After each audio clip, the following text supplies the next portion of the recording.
NUGS AU. Make sure you're checking out NUGS AU. You can download the app on the Google Play and the App Store. But we are here with NEC15, also partnered with 1v1me. We have some brilliant 1v1me fights tonight. I'm here on the booth with Lucky. If anyone else wants to jump in the booth, shout me and you can jump in. That's all good. That's all good. Some great fights tonight on the 1v1me side. Got actually, lads, Jack 13 and Suave Jamie are going first. Didn't update the graphics, my bad. I did update the graphic, but forgot that part. But Jack 13 versus Suave Jamie will be going first. Then moving into Kemure versus Pablo G, anime expert the Mac, Papi Gaucho with a tough test tonight against Frosty MMA, but obviously on a splendid run of form. So this is where he starts fighting the big dogs of the league, and then the main event, which is interim title fight, which will be Dirty Dave versus Easy Work GG, and then stacked fight card for you all. Any fights you're particularly interested in, Lucky? Ooh, I mean, there's quite a few. That's a good fight in this one. Obviously, you got the big sort of rivalry, of quite a long time of rivalry of Webo versus Kante in there. But also you got the Papi Gancho versus Frosty MMA. That's going to be a very, very good fight, I think. Yeah, some very good Um, fights indeed. I said this is what I love about NEC. The lineup is always stacked, no matter what. Yeah, we are pretty stacked week in, week out indeed. Should be a fun one this evening. Particularly looking forward to Webo versus Kante. I know them two go back and forth quite a lot. It'll be a good one. Surprised to see what Ali Dap and Lilo will produce. Noetta Benjami. Benjami obviously on a great run, but facing a veteran who's looked very clean so far. Noetta. Sultan Pepe sort of up against it against a veteran in Warbsy, but needs to take that test on there. The return of Dizinho, but he's taking on God Ate My Pig. Evo Goody MMA, a lot of beef between them two in the chat as well, so it's going to be interesting to see who takes that one. Debut of Pudgy as well. Mr. Pip taking on Jovi Rami. Some good fights, lads. The spelling mistakes on the card's my fault, by the way. Yeah, so sorry, Jovi. That's my bad. But yeah, stacked fights indeed. But first up, we will be going with Jack 13 versus Suave Jamie. So just about 15 minutes before we get that one underway. Let's just, why are they not replying? And let's see if anyone else. Yeah, we do have the Leech joining us eventually too. We do like a bit of the Leech on comms as well. So your same commentary team from last week will be very, very fun indeed. And then, yeah, big staked matchup. I believe Suave Jamie is sold out over there on the 1v1me side of things. So I've had a little quick look at that.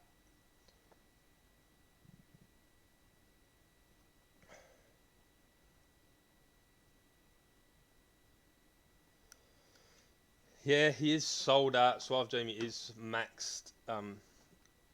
Not much room for error, but Jack 13, one of these guys, he's been chomping at the bit. He's been saying to me for the last few weeks now, look, I've won again. I want to be on 1v1me. I want to prove myself. I want to fight 1v1me.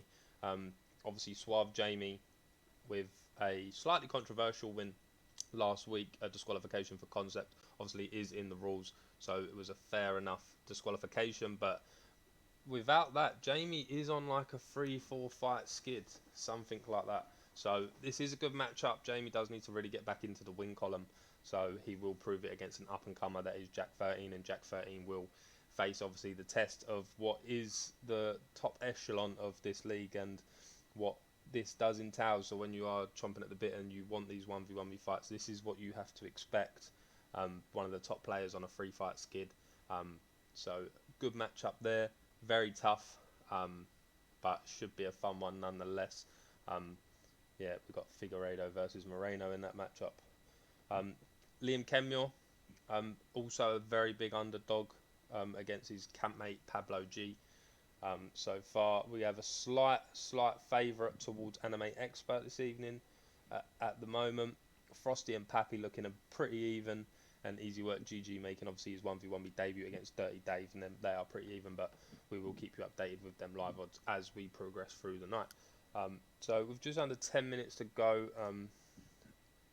hopefully get some comms from these guys. do believe Swell Jimmy has replied. Yes.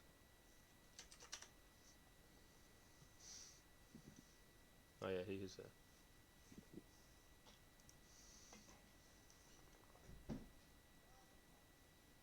Jack has replied as well. So we're going to go on like predictions here. Out of these fights tonight, what do you think is going to be fight tonight? My fight of the night, I think Kemur Pablo G will be there. Ryan K versus Pabst. Oh, I didn't actually see that actually. Yeah, very good one. Ryan K, obviously 1-1. Pabst 1-1. Both really good fighters, great fighters. Very excited for that matchup. But yeah, Kemur, Pablo G, Ryan K, Pabst. I'll probably have to put it to one of them on the prelims. Moving up the card, looking at it, may go to. I can see Webbo wrestling a lot. Maybe not. Maybe one-sided there. Warb's probably one-sided. Noetta Benjami could be a good fight if he can keep Noetta from really, because the thing with Noetta is really balanced. So if Noetta comes out and wrestles, it's going to be tough for Benjami there. Lilo versus Alidap could be a very good one. Yeah, I have to agree. Like as I said, there is so it's just like these fights tonight are just going to be mega for me, I think, and it's a good thing it is on NEC 15. Do we have a link yet for Jack 13 versus Suave Jamie? Hang on. No, he's just getting it now. Jack is just grabbing the link now, ladies and gentlemen. We've just 9 minutes underway. So while we are here, we can have a little look at the rules for the 1v1 side of things.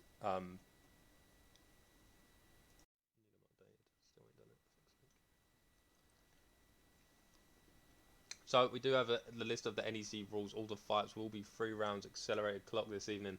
Other than the title fights, which will be 5 rounds, we do have an interim title fight this evening between Easy Work GG and Dirty Dave. That will be a 5-round fight for the interim title to decide who will face Driz upon his return. Any use of exploits, no matter how minimal or accidental, will result in disqualification. That is key, lads. Yeah, that is key. Yeah, any use of exploits, no matter how minimal or accidental, will result in a disqualification. We see it last week with Concept. Concept was fighting a perfect fight, and it was one moment where it was an accidental, minimal mount bobblehead that did result in a disqualification. Obviously, use of Cronus, things like that, will result in immediate ban. There's a list of your banned submissions and your banned exploits. We did actually also see it yesterday, which is something we could start to implement. If you do accidentally do a banned submission, then you have to give up position. I think that's what we'll probably start implementing. We see it yesterday, Webbo versus what's his name, Aussie Kid. Webbo took on Aussie Kid yesterday and 1v1 me, and Webbo initiated a mounted Gogo Plata, which is obviously a banned submission. You see it there, second on the list of banned submissions. And then he obviously immediately noticed, cancelled the submission, and then stood up, give up position. I think that might be a fairer way to do things. And obviously, if you do make an accident like that, like it's harsh for a disqualification there, maybe we'll sort of look into that. Maybe that you do have to immediately give up position and give control of the fight back to the opponent in that scenario, which was, I believe, was pretty fair. Led to Webbo getting finished probably about 20 seconds later. So big mistake from him there in that one. But yeah, with banned exploits, it's a little bit different because they are fight changing. The sprawl undeniables, mount bobblehead, that obviously a lot of these things do negate damage, so they do impact the fight a little bit more. So yeah, use of the exploits will still remain in an immediate disqualification. But with submissions, I believe moving forward, if you lock one in, you have to cancel it within 2 seconds, 3 seconds, and then give up position instantly. I think that will be something we will move forward to do. And then yeah, you have other exploits that will be banned, brought to my attention. So things like double backpack. If you are double backpacking, that will be a disqualification. Double up kick will be a disqualification. Obviously not on the list, but will be on the list soon. But they are banned. And use of HUD watch, we can't police it, but if you are bragging about it, after your fight, you will likely result in removal from the league. You know, because it is an exploit. It should not be in the game. So if you are running around saying, "Oh yeah, I had watched him from Mount, blah blah blah blah," you will be removed from the NEC. So 5 minutes to go. They are your rules. We will come back to them, but we will have a little look at the fighters up next. And these graphics here are courtesy of Lucky. It's a big shout out Lucky for these. It's quite a few. But you do see there, we do have Suave Jamie taking on Jack 13. Suave Jamie still sitting at rank number 6. Obviously, it's a points-based, not a form-based league. So Suave Jamie obviously racked up enough points to be chilling at number 6. But Jack 13 out of the list of 130 plus competitors has found his way into the top 20 of those, sitting at number 15. Obviously, Suave Jamie, the fighting out of Ireland, the Irishman. By the way, lads, the graphics, the photos are just used purely for the graphics. Like, Yes. yeah, they're actually using the fighters, but the opposite way. So it might be a little bit confusing for some people, but that's not the case. The fighters on the graphics are just random, so pay no attention to that. But yeah, Jack 13 has found himself at number 16 in the rankings so far on the NEC. So a brilliant run does take on Suave Jamie, a man that really does need a big win on like a 3-fight losing streak. But you do see this there on the 1v1 prelims. An overall record for Suave Jamie, 8-4. So a lot of wins, you know. I believe at one point he was like 7-1, 8-1. He was 8-1, in fact, and then lost the title to Driz, and then has dropped to 8-4 throughout there. 8 wins, 8 finishes. So dangerous man. You do see there Jack 13, 6-2. You know, did take a loss last week. A tough loss. No, he didn't take a loss last week. He actually won last week. Didn't he? Beat Adidap. Which was I do believe so, yeah. which was a big underdog win for me, Lucky. Don't get me wrong, like I believe that was a big underdog win for Jack 13 there. So you know he's confident here. He thinks he can maybe pull something off. So it will be interesting. Another 6 wins, 6 finishes. So both of these guys finishing 100% of their fights so far. So will be very entertaining there. What's your thoughts on this matchup?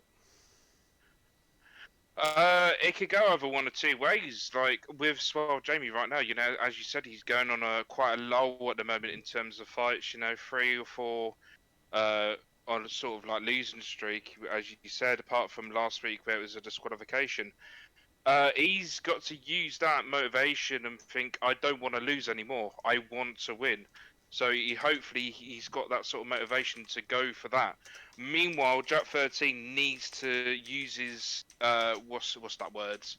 Momentum. There we go. He needs to use the momentum from last week with his win against Adidap, and needs to use it against Swell Jamie. Although Swell Jamie is, you know, quite possibly one of the greatest UFC players. So it's going to be quite a tough match for Jack 13, but you never know. Anything can happen.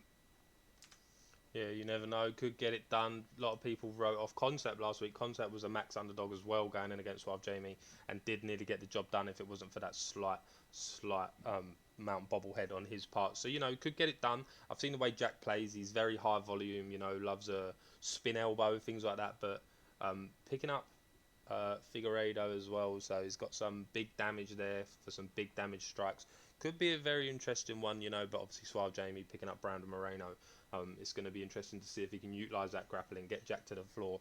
And it really will tell the tale, you know, obviously Jack 13 coming a long way, but will the tale be told in the grappling department if Suave Jamie does get him to the floor? Could be a quick, easy fight there for Suave Jamie, but you never know. Obviously Jack 13 making his debut in the 1v1 me, so he is going to look to impress here tonight. So with just a minute underway till we go, ladies and gentlemen. Oh, a late rally to be fair. Suave Jamie not sold out anymore. Oh, so what's the odds at the moment? He's still pretty much sold out. Interesting. Suave Jamie's in at 1.27x. Jack 13 at a 3.08x. So not absolutely underdog, but still very, very close there. We'll move over to these shortly. 20 seconds or so to go. I will point out as well in the graphic there is a blank box That was supposed to be for the 1v1 me records, and I did put the 1v1 me record in. Unfortunately, the 1v1 me records have not properly been updated yet. So the next time, hopefully when it is updated, then they'll be on the graphic. Yeah, that is a fault of my own. I think we've decided to stop updating the records for the 1v1 me guys. But yeah, we will move over to that anyway. But we are here. We are ready to go with Suave Jamie versus Jack 13. As you see there, the fighter on the graphics. We'll take another quick look at the rules just to clarify it quick. Any use of exploits will result in a disqualification, lads. Yeah, it's there. Any use of an exploit, no matter how minimal or accidental, will result in a disqualification. So make sure that you know that. Yeah, don't want to hear the moaning afterwards. Yeah, no matter how minimal or accidental. So we will move over to Suave Jamie versus Jack Fang. Baba Bosh, and here's your boy NEC merch. Yeah, make sure you go cop that. Check out the NUGS AU website, nugsau.org, and you can get the NEC merch, and you can look as fly as your boy JKB in the booth this evening. So these two lads are good to go.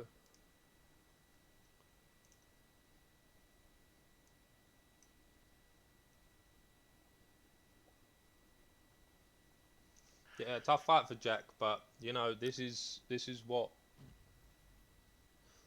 it entails. You know, he's on a 3-fight losing streak. Like Yeah, Jack's on a win streak and he's on a losing streak.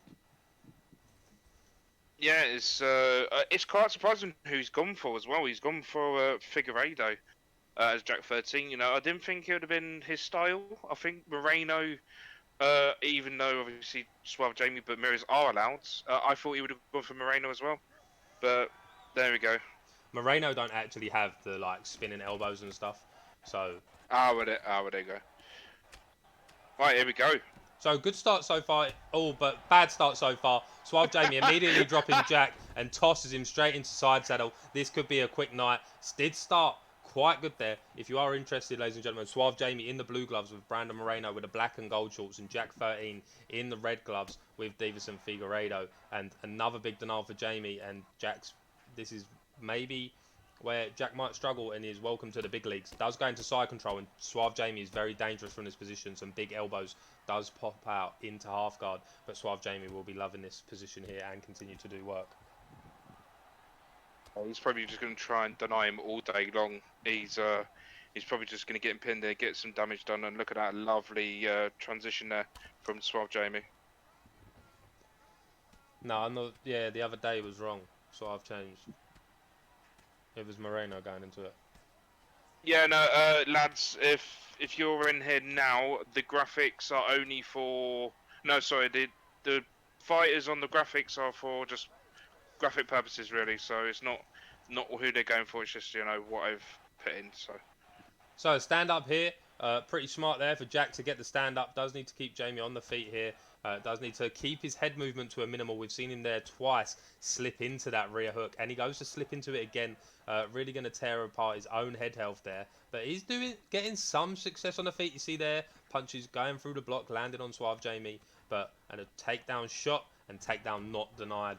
And this is going to be dangerous. Yeah, it's going to be a long day for Jack 13 at this point, really. You know, now he's into top man as well, and he's pushed it up. Oh, good stop. Good stop there from Jack 13. And a lovely deny there from Suave Jamie. And he's just hammering down on Jack 13. This is going to be a very long night, I think. Could posture up, maybe go for a submission. No, goes for the straights, rains the straights down. This could be over. And it's over. Welcome. It's over. And the champion, the former champion, Suave Jamie, back in form.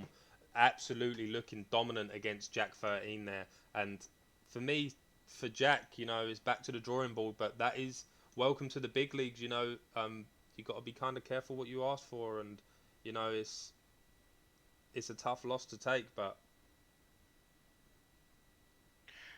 So I think, as I said, I think Suave Jamie just, as I said, used the motivation into that, and it just showed that he just had an absolute fantastic performance there from Jack 13. For Jack 13, though, like, I mean, it was bound to happen, but like he gave his all. You know, that's all we can ask for, really. But yeah, Suave Jamie was just on a different level compared to Jack 13 tonight. So yeah, very dominant win there for Suave Jamie. Commiserations to Jack, but you know this is kind of what he asked for. So you know, but we will see him back. You know, probably get him to showcase himself at some of the lower levels. But it was getting to that point where Jack was looking at title shots and things like that. But yeah, obviously coming against Suave Jamie on a 3-fight losing streak is not the ideal situation you want to be in. But big win for Jamie. I'm sure he'll be back next week, taking on bigger and better things. And commiserations to Jack 13, but he will be back. So moving on, will be Evo versus Goody MMA. So this fight is a fun fight, lads. Yeah, like with Evo, he's a very fun fighter. You know, sometimes he puts his emotions and his heart on his sleeve. You know what I mean? So it's going to be. I've not really seen Goody MMA fight. I think I probably had one, and like it was quite easy for him, but couldn't really get a feel of how he normally plays. It's just me being quite poor. But you know, I reckon this is going to be an underrated fight. This is going to be a good fight indeed. You know, both of these two going at it in the chat. You know, saying a lot of back and forth things between each other. So it's going to be interesting. You know, a lot of bragging rights on this one. Just wait till we get some sort of response from one of these two. But yeah, so very dominant from Suave Jamie there, lads. Look, the card graphic is wrong. My fault, lads. Didn't get updated. Suave Jamie, Jack 13, you see there, finishing the prelims, is now fight one. And Anime Expert versus Amak is now heading the prelims in that fight there. So yeah, that swapped over. So we are now moving on to Evo versus Gotti MMA. So if we can just get a stream link, is that you, Goody, there in the chat? Can you give me a link? And then also put it in the fighter check-in, please.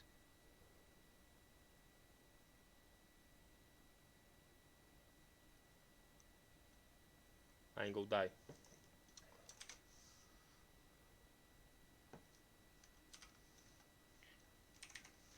Question is, who do you have in this one? The thing, I've never really seen Goody fight. But Evo's not really been performing that great as of late. You know, we see him last week get finished by Harry, submitted by Harry. But you know, so it's gonna be interesting. You know, like Goody MMA said he's beat him before. I believe that's what the Leach is in the wrong one. There he is. What's happening, Leach? Evening. What's happening, son? How you getting on? All right. Yeah, I'm good. How are we? Yeah, we're good, thanks, mate. Just waiting for this. I'm very good, mate. Just waiting for this next fight underway. Obviously, we did just have Suave Jamie take on Jack 13 there. Very dominant from Suave Jamie. But up next, we do have Evo Panda, someone you know very well, against Goody MMA, and we was just saying about the little bit of back and forth between these two gentlemen. Yeah, Evo, if there's anything you can say about him, is a man who knows how to sell a fight. He's not afraid of getting into them verbal confrontations. And from what I've seen of Goody MMA, which admittedly isn't a lot, he's much of the same. Well, indeed. So just still waiting for a stream link because apparently there are two absolute fucking tools in the tool shed.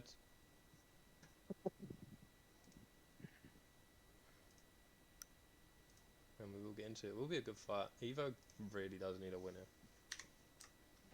Yeah, he's been struggling. He's been on a bit of a dip of form. He's sort of had his highs and his lows. Like, he started quite poorly. I think he went 0-2 in the beginning.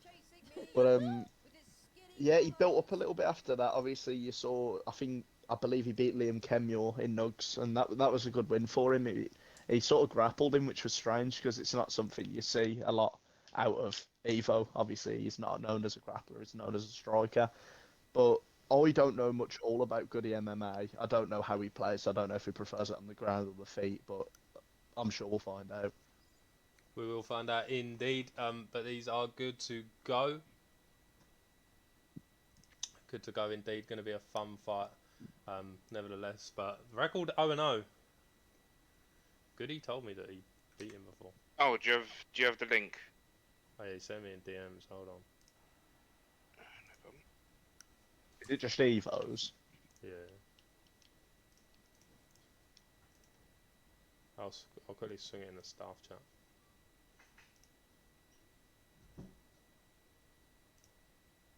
It's because I got Evo timed up. Cool. So here they are, ladies and gentlemen. Finally, they are here to go. Goody MMA with Sandhagen versus Evo Panda's Sean O'Malley. So it's quite interesting not seeing Evo go for a wrestler this time out. Obviously last week we did see him go for a wrestler and indeed get submitted by Harry. Clinch there from Goody MMA. Does go for the ankle pick. Nice ankle pick early on. Does wait for him to get back to his feet, so not really utilising that grappling as we did see Sandhagen do yesterday against Rob Font. Elbow into the rear hook. I was going to bring up Sandhagen's not a pick that you see a lot of generally. Maybe obviously he's seen him last night, had a bit of inspiration, went from there. But yeah, he's not exactly a meta pick. Sean, you'll see a lot. You'll see a lot of Sean's. Your Yans. Oh, Big body rock, nice spin kick. And a nice spin kick from Evo Panda does lead into the body rock, and you know that's going to be very on the mind now of Sandhagen. But Evo Panda looking clean so far. You know, good start, flying knee though, whiffs. Wants to be careful with those. Yeah, got to be very careful with stuff like that. But if you're looking at the body health of Goody, already it's quite low. He's took a significant chunk out of it already, which is good. And over the course of the 3 rounds, obviously, if it goes the distance, you're going to want to grind down his body health, sort of ruin his recovery. And because Corey Sandhagen has got quite good recovery, you're going to want to sort of grind that down and stick out for a win, which Evo desperately needs. Does need that win, going for the And ankle another pick ankle again, and he does take the jump this time. Maybe going to utilise some of that wrestling. We'll see if Goody MMA does have a bit of wrestling credentials in his bag. Does get a posture up, stands up, interesting. Oh. Goes for the rear body kick in, rear body hook into the lead hook. Catches a leg kick coming forward from Evo Panda, and you know I feel like Evo started really well, but I feel like Sandhagen's slowly edging his way back, but obviously the damage already being done, and Evo Panda is leading the race so far with a nice duck into the spin elbow there, into the rear body kick, into the spin kick, and yeah, Goody MMA really needs to watch that stamina. Yeah, I think with the takedowns, more rather than trying to do any damage or rack up any control time, I think what he's trying to do is get the threat there. Obviously, Evo knowing that is something he's going to want to do, causing him to block low and then he can hit high, as well as taking away the momentum, obviously, in periods where Evo's picking it up. Lucky, what do you think that Goody MMA needs to do to get back into this fight here, as you see in his stamina slowly going down and down? I think the problem he's having right now is just blocking low. You know, he knows he's probably coming, but he just doesn't block low at all. I think that's what he needs to do. He knows that Evo Panda's going to try and go for the body, obviously because of how low it is. He needs to like capitalise on that, at a certain sort of point. Yeah, with a Sandhagen pick though, you know, you'd think that he would be the counter pick for Sean O'Malley because obviously they're very similar in height and in reach as well. But yeah, no, he's a very rare pick to be fair. And as I said, what Goody MMA needs to do is keep his distance from Evo at this moment in time, and then just capitalise on like a counter attack. Yeah, I agree. Right now, Evo Panda is just running like rings around him so far. Fake glove touch, getting real grimy out there. Getting a little bit grimy. Little fake glove touch into the front kick for Evo Panda, and it is 1-0 Evo Panda. Does see the spin elbow starting to come out for Evo a bit, and maybe Evo's just gonna make this a little bit more cheesy and a little bit more humiliating on the part of Goody MMA. But oh, imagine that, bro! That would have been so funny. Not gonna lie, that was low key cold. Oh dear, maybe not. That might be pile up. Oh! Unfortunate. And this could be it. No, he's good. Out. Nice Good defending there defense. You do see there, Yeah. Goody MMA probably one of the coldest moments in history of this sport so far. Oh, bro, that could be it. That could be it, bro. That could be it. Oh God! Bro, Oh bro, my! Man. Wolvesy, bro, hold on to your seat, baby, because Evo Panda has just entered the chat. Evo That's ridiculous. Panda has just entered the chat. That was pure disgusting. That is what he needed as well. He needed that win, but he done it in such disgusting, brutal fashion. There, what a knockout! Wow. Show us a replay, Evo. Not Oh taken my away from the result at all good there. God. Again, I don't think it was necessarily a very impressive performance from either of them. I think,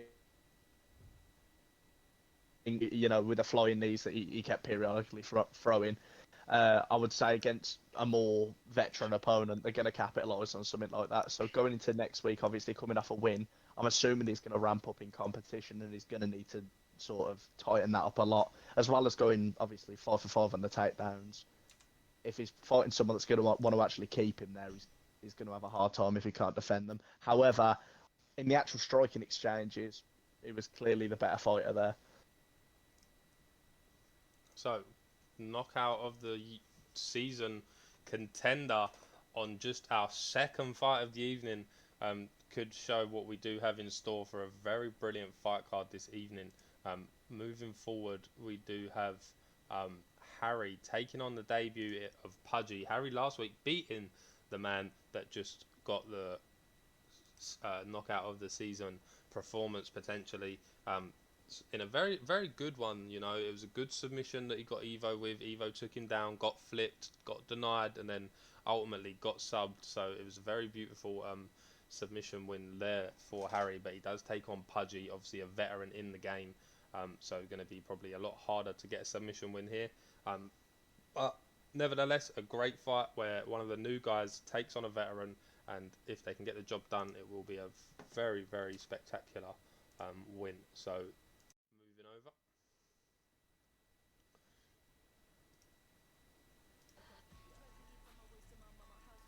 Oh, and we've got another.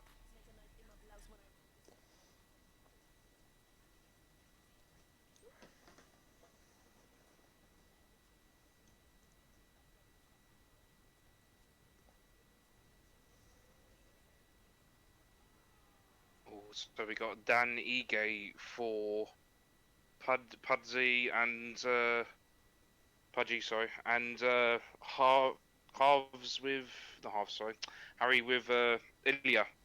Very interesting picks. Very interesting picks.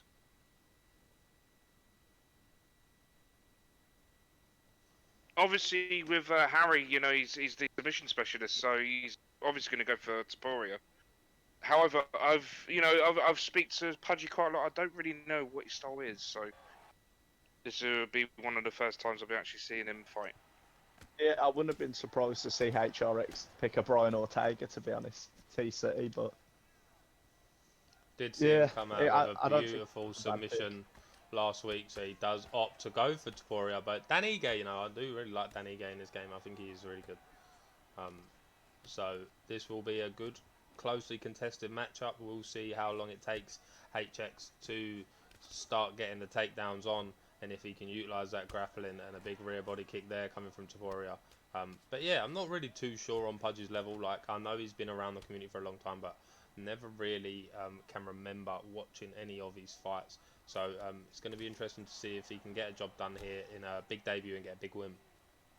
Yeah, very strange pick as well in the form of Danny Ige. It's someone, to be honest, I don't think I've ever seen in a comp, but I'm sure other people have, but I don't see the upside there. Obviously, there is better IXC when it picks. used to be like 4-star or like primetime Yeah. prelims.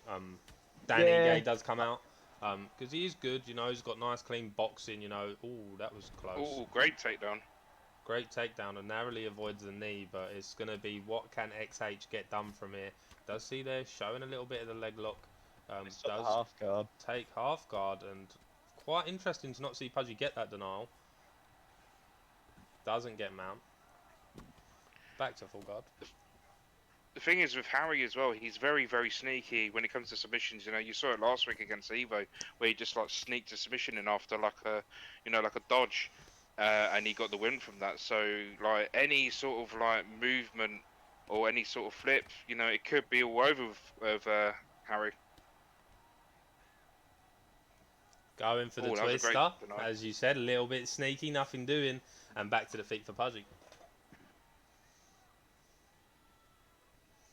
But yeah, it would be interesting. We've seen some of these guys. We've seen a twister finish from Mark Dev, but so far this fight, quite even. Even on the feet. Even though Harry. Oh! An up kick saves Pudgy.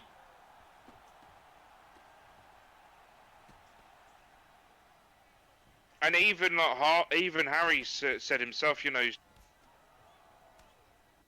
is seem like improve like tonight with that is really really good from him.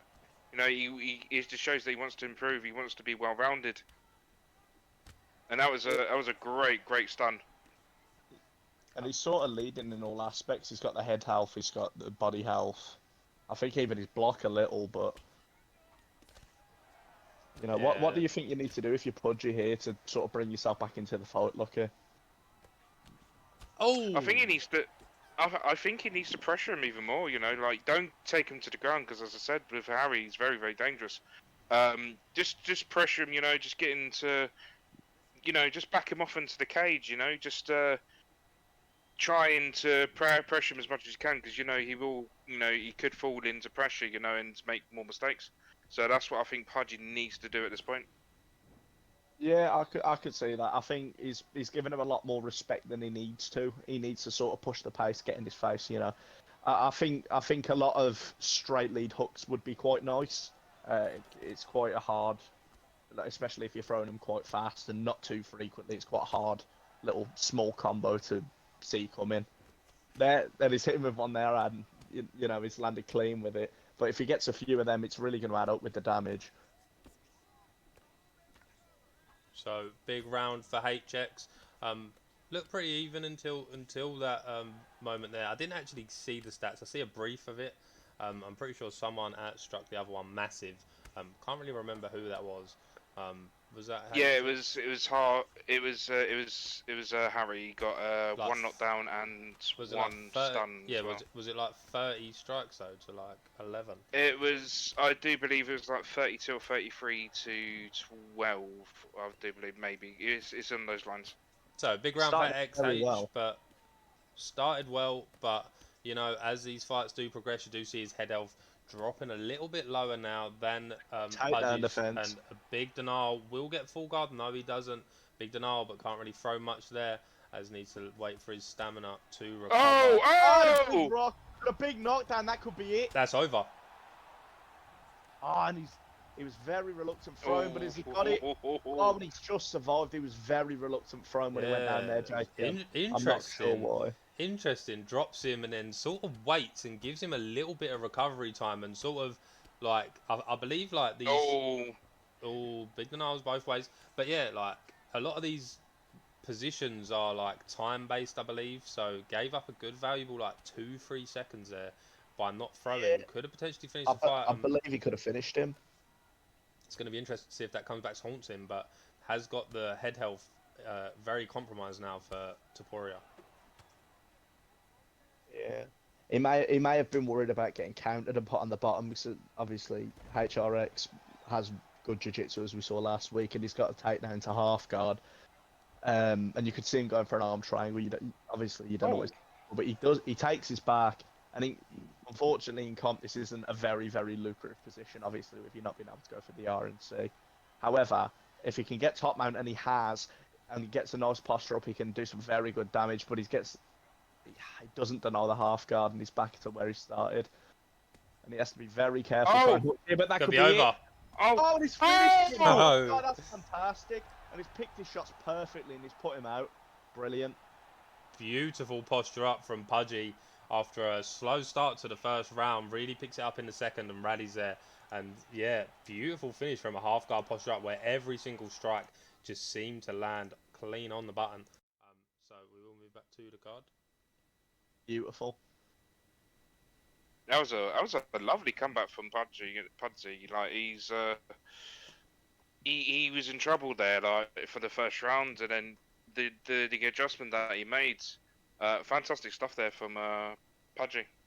Yeah, we're getting very close to my fighter that I'm most excited for tonight. That being Zenio and Gamp. Two people that I'm very, very close to, party with them both frequently. Zenio, the prodigal son returns. I absolutely can't contain my excitement for that. An exciting fight indeed. But just before that, we do have Mark Jeff taking on King Bold. Axledge no longer able to show up tonight, so it will be Mark Jeff taking on King Bold. King Bold getting a very big win last week as he stepped in on a short notice replacement and shocking the fans with a great upset win there. And he is taking on Mark Jeff, who is 1-6 through 7 fights. So really up against it. So really needs this win against a dangerous King Bold, and they are ready. So we're not going to waste any time. We'll go straight over to it, and then we can get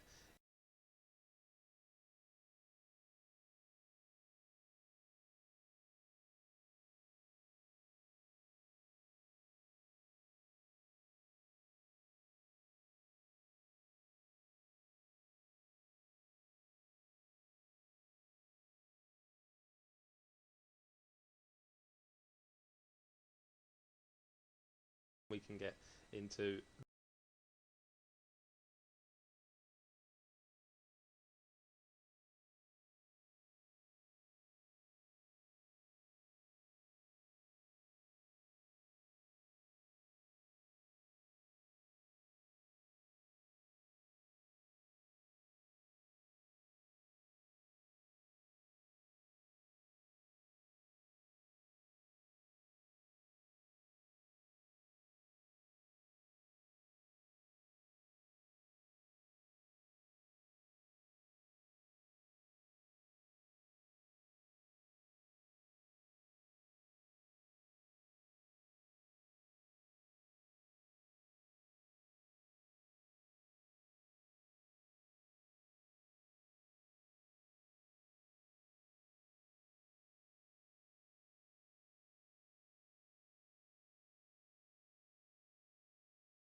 a fluky win tonight, that wouldn't be enough for him. But he got it done. He got it done in good fashion. So he's got to be thrilled.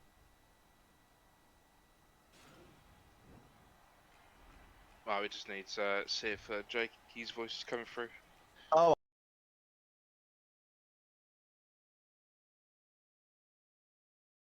I think Jakey's stream died. Nah, I reset it. Yeah, his stream died. Nah, I reset it. Ah, no worries.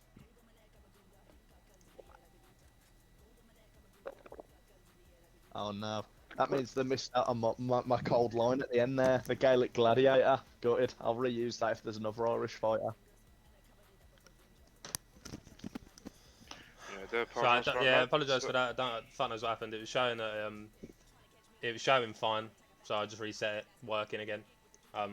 Sorry about that, lads. Just quickly fucking streamed it there. But yeah, big win for Mark Jeff there. Didn't see that beautiful bit of commentary there from the lads. Sorry about that. But up next, we do have God Ate My Pig versus Dzinho, and yeah, this will be a great fight. Talk us through it, Leach. It's gonna be a treat. Absolutely buzzing for this one. Talk us through this it. one's going to be this one's just going to be an absolute war between these two. Obviously, Dzinho coming from, I do believe it came from a VFL background. You know, came through the VFL ranks, and then since then, if I'm right or wrong, then correct me. And then since then, he's just become an absolute monster in the scene. So it's nice to see him back into the scene. Meanwhile, Gamp, God Ate Me Pig, you know, former ESFL champion. You know, he's done it all. He's very, very dangerous, as we all know. The question is, though, is he more hungry to get the win? Yeah, I'll say going into this, a bit of insider information for you. Dzinho is currently playing on 3% packet loss, so I don't know what sort of state the game's going to be in, and hopefully we can get the fight done and it's not too bad for him. But yeah, Dzinho, we've not seen him compete in competitive UFC since he lost to Fearbatch in prime time, which isn't a very good loss for him. He's levels above Fearbatch, and he needed to win that fight. And unfortunately, he didn't get it done. Fearbatch was the better man on the night. But he's took a bit of a hiatus, and part of that's connectivity issues. He's not had the greatest internet. That should be sorted now. But and then some of that is obviously, I think that result's sort of been waning over him, and hopefully we see him back to his best tonight. Lucky. Yeah, I think that's what he needs to do. You know, he needs to come back with a bang. You know, just get a big statement win, especially against Gamp. So that's what he needs to do. He just needs to show everyone who Dzinho is, and he needs to do it in really, really big fashion. Yeah, I'm expecting some passionate commentary from myself here. These are two men that I party with frequently. I'm very excited. It's not a UFC tournament, bro. What it is, we have weekly fight cards where these guys are battling out for prizes, like the UFC 283 signed poster. We have Xbox controllers to give away. We have a signed Conor McGregor glove to give away. So these guys do compete all season long to obtain these prizes and get to the title. If you're interested, !Discord. You can join the Discord there, get involved, be a staff member, do whatever. Just this stream is not ending. We are only on fight number 4. We are on fight number 4. Fight number 5, actually. Fight number 5. God Ate My Pig versus Dzinho. These guys are ready to go, so we will swing over there and get these ones underway. Bit of an outside pick by Gamp going for Jorge Masvidal there.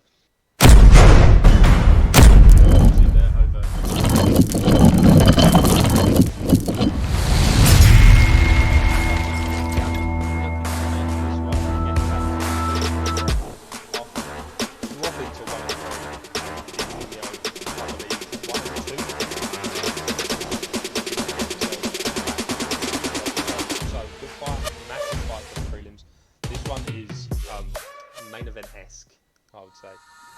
Oh yeah, 100%. Very good fight we have on the prelims. We'll go into the 1v1 me matchup. Sorry, indeed. I think Obviously, depending on how it plays out, tempers could be flaring in the group chat after this, but I will have to let you know if that's the case, because it'll be quite funny.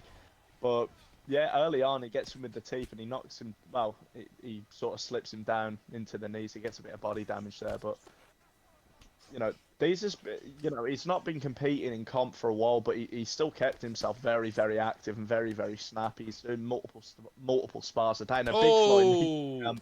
That could have been it, bro. That could have been That could have been early. catastrophic. He got straight into that. I'm surprised he didn't get at least a rock there, but he's butchering him early. Oh. He's just got to be careful with his stamina, because if he gets caught with McGregor's power while he's on low stamina, high vulnerability, that could be it. Nice duck hook from DeZinio, and we do enjoy watching Gamp fight. Gamp will come at about 1,000 miles per hour for his head. Will be a great fight. Oh, and a big body drop there as he does pull the rear body hook, and spectacular from DeZinio so far. Yeah, he's looked very good. I don't believe he's going to be too willing to engage with him on the ground, because obviously he's someone that plays with Gamp a lot. He knows exactly what he's capable of down there, but I am genuinely shocked Gamp hasn't went more of a wrestling pick. He could have went to Kamaru Usman, anyone like that, and I think that would have been the better option here. Maybe these two. And a big rock from DeZinio. Oh, and he pulls the pull, and DeZinio looking clean, bro.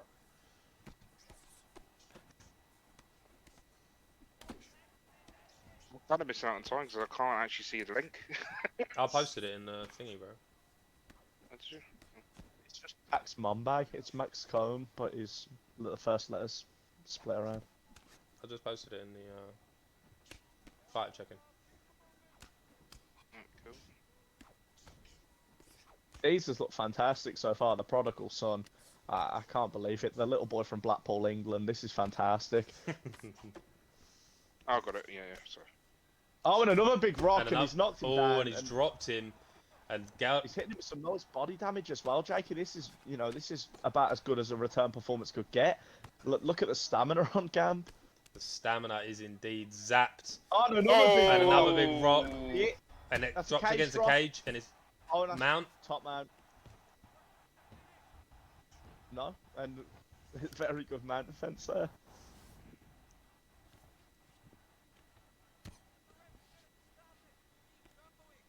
Yeah, now, as anticipated, I can't imagine Deeds isn't going to want any part of that on the ground, but... Oh, big body my good God. Oh, and a big... Oh! But he's stabbed. Yeah, he's stabbed gone, bro. Yeah, his stamina's just been shot. It's just fantastic work from DeZinio. Oh, another big knock. Good God. I will bring to light, gentlemen, that the rounds are on 5 rounds, but as I don't think any of us would, I don't anticipate this going to 5 rounds. We ain't making out this next. I don't think he's making that 3 rounds. This is done here. Gamp's going to need something big to come back here. He's going to have to throw out that Jorge. Oh, His fake glove touched him! I can't believe in words of Jakey, that's brazy. That's crazy, bro. That's brazy. This is not. Oh my goodness! The top man, and he doesn't. He gets up. What am I seeing? DeZinio is going to be absolutely furious with that. I can imagine the tears already. I can't believe what I've just seen. The group chat going to be in absolute tatters after this one. And he dropped him! Bro, imagine we've got ourselves a fight, lads. Oh my good God. I'm absolutely lost for words. I can't believe this went for a fake glove turn. Oh my God. A big rock! Oh my God, his stam's let him down. Oh, and if Gamp wins this now, this could get nasty. This is where friendships are broken. And another big rock. And it's hit him. Oh! What is this fight? Oh! That could be it. Oh, and he's stabbed. Bro, what the fuck? Oh! I'm losing my mind. Bro, what the fuck are we watching? Oh my God! Oh! Oh! I can't believe it. DeZinio gets it done. Bro, fair play though. Fair play. That was a fucking sick fight, bro. Probably I don't Lucky, know. that's the fight of the night right there, my friend. That is 100% fight of the night so far. What a war! Christ What a war! alive. I've lost my mind. That's funny as fuck. What a fight, bro! What a fight! Jesus Christ! Mate. What a win from, as I said, statement made right there from Dezinho. Beautiful win Wow. from him indeed. Spectacular fight. If God ain't my pig stamina could have just hold up just a little bit, could have definitely got a little bit more done there in that matchup. But Dezinho with a good win. Commiserations to God ain't my pig, he will be back. But yeah, spectacular win there for Dezinho coming back. Nate sold hard. Imagine losing to Jake Paul. Jake Paul kind of low key decent, bro. I won't lie. I think he's alright. I think the kid can box, bro. But yeah, so moving on, we will go to the next 1v1 me fight. That will be two campmates going head to head. It will be Kenmure versus Pablo G, and yeah, an interesting fight, this one. So we do see an overall record there: 7-6 for Liam Kenmure, 5-4 for Pablo G. Again, 7 finishes for Kenmure, only 4 finishes for Pablo G. And 1 decision win there. I believe that was against Maceo. It's Tuesday, isn't it? Yeah, bro. Against Maceo, he got a decision win there. So a great 1v1 me fight. 2 campmates going at it. Obviously, the Scotsman El Kenmure taking on the American. But that is Pablo G. 2 guys from the same camp going head to head. We'll get a quick check on the live odds for you. Kenmure nearly a max underdog there.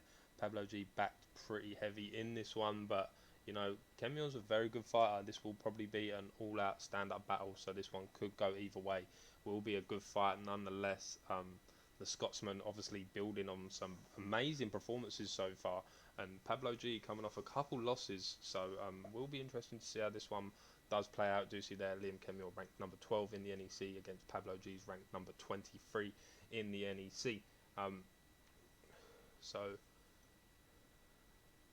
bruv, who's this PMG fella? Should we just ban him because he's kind of weird? What do you think, lads? Yeah, if he's not saying anything too offensive, just leave it. I'm watching you, bro. You got one more. You got one more, bro. Keep your mouth shut. I can't even give any input. I'm reading from the last fight, man.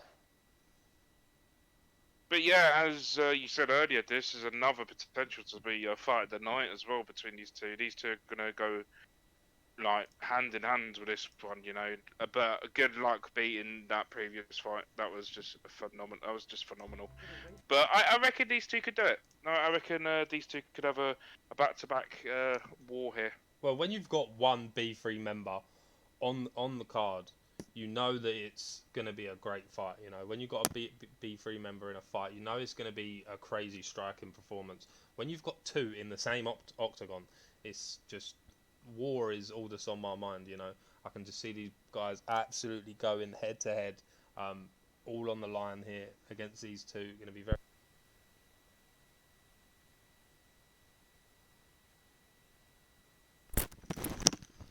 Going to be a very good, spectacular fight to watch. Very interested for this one. My mic, lads, for fuck's sake, should have charged it. My bad. Yeah, going to be a very, very spectacular fight between these two gentlemen. We'll have a little quick look at the rules.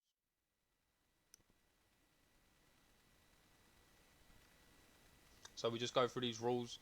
Yeah, 3-round fight. Any use of exploits, no matter how minimal or accidental, will result in a disqualification. Yeah, just keep that in mind. No matter how minimal or accidental, will result in a disqualification.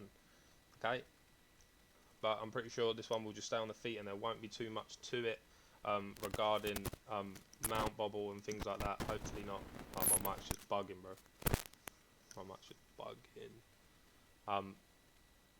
Yeah, so this will be a great fight. They are your rules for this evening's matchup. We'll give them a couple more seconds. So, your predictions, lads. Who do you think is going to take this one? I couldn't tell you, bro. I think it's going to be an absolute war. I think Pablo Grips takes this.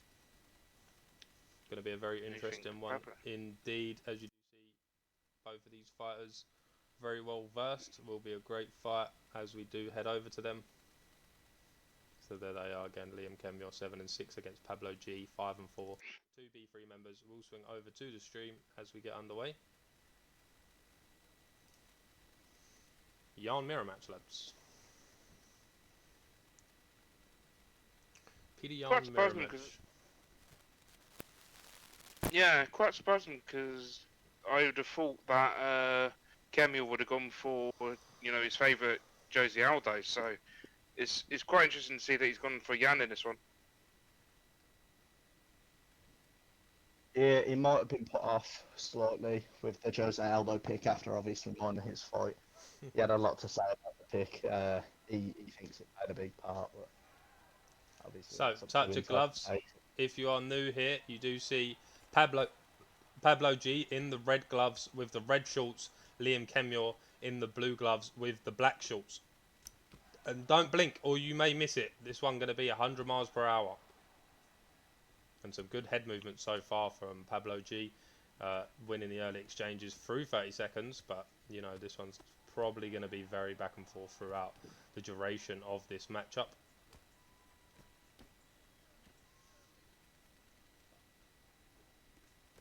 And these are just like going back and forth as well, picking all the good shots, and this is just fantastic already. It's only been like near a minute and a half. Yeah, I've got a lot of respect for the three. They do put on entertaining fights, win or lose. They sort of get in there and leave it all out there.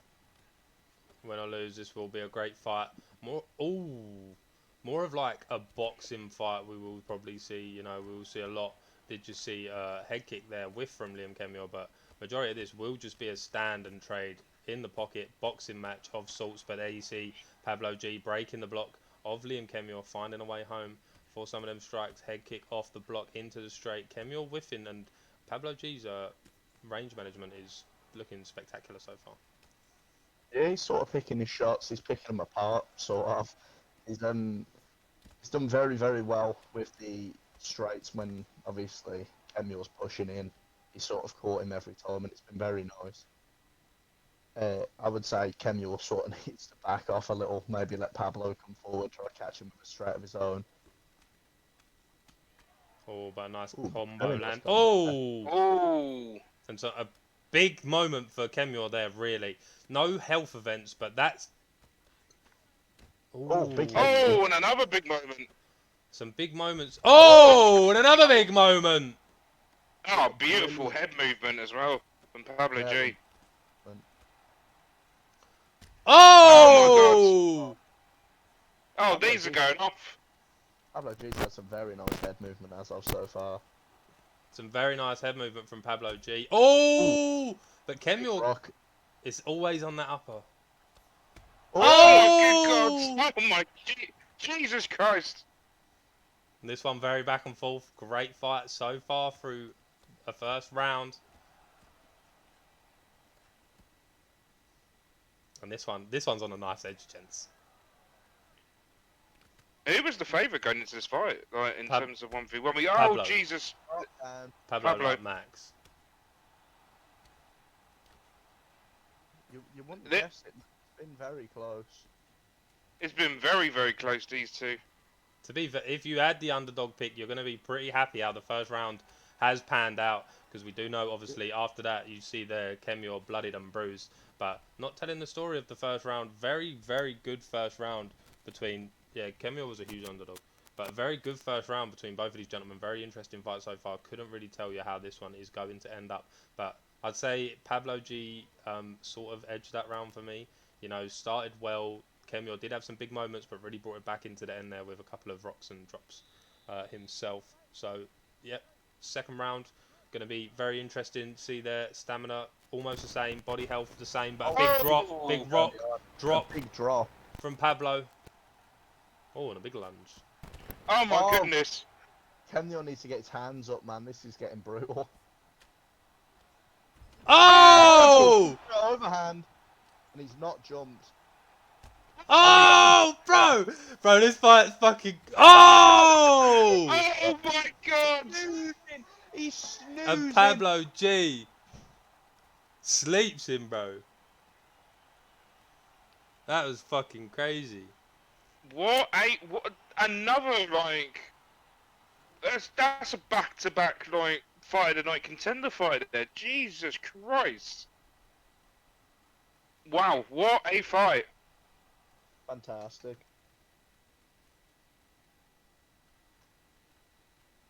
Fair play to the gentleman, man. They actually came out 100 miles per hour from the first like bell in round number one, and they just had a massive show in there between these two. But fair play to Pablo G on winning. But that was a phenomenal fight. Great fight from both gentlemen. As we do move on to continue with our cards.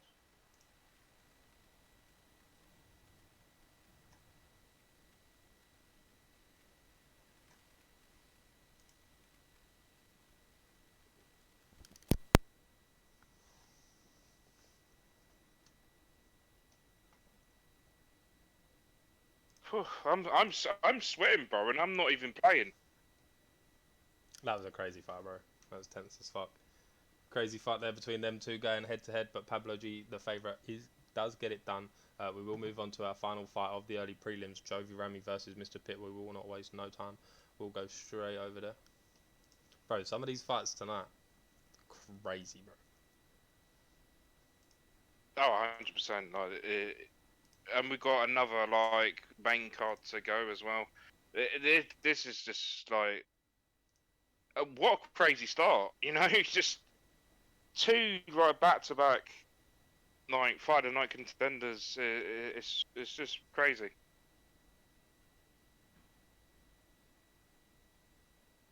Do we have a link? We should do somewhere.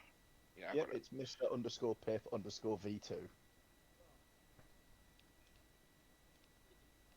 I got it. Mr. Pip being another man that needs to pick up a win, I believe, is what, like 0-7? 0-6. 0-6. It's quite a shame with Mr. Pitt because like I don't think he warrants an 0-6 record. Yeah, don't get me wrong, very controversial sort of fighter, but I think he's up there to at least get like a few wins. Never did I think he was going to be 0-6. Kemio, give that fella 1200 seconds.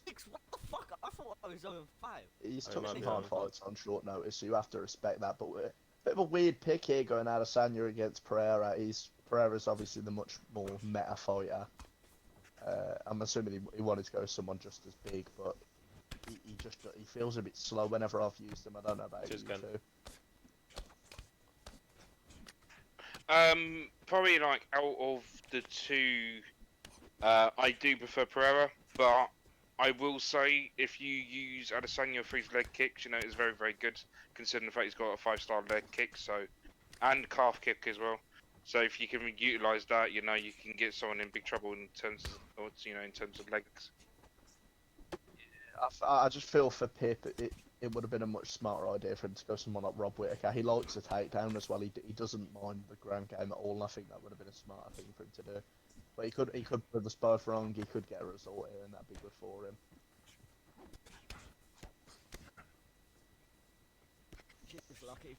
So far, though, you know. Early on.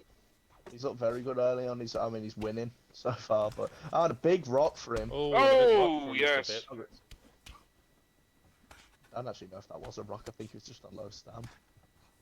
The thing is, though, with Mr. Pip as well, you know, as he's a out-and-out wrestler, you know, he'll wrestle you to the ground and try and keep you there, but his striking is very underrated sometimes. You know, when he's like on point, he's definitely, you know, his striking can be very good, and it's kind of showed it right here, right now against Jovi Rami, who isn't like the easiest competitor to go up against, because obviously Jovi Rami's a very clinical sort of striker. You know, he'll pick his shots, and he'll just mix it up.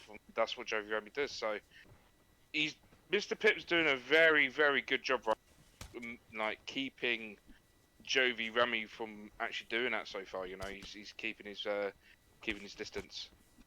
And Javi Rami, you know, that's a man that beat me. He's beat me in the NUGS League, and it's he's not a bad fighter at all by any means, and I think he's not really showing the best of his skill set here, but it is still early on, and he's not lost the fight yet. It's still quite close, so we'll see how he gets on. Obviously, at the end of the first and going into the second. Yeah, I'd say it's a close fight. You know, I'd say that Jovi's doing some good body health damage through the first round. On a big rock. A big rock from Jovi.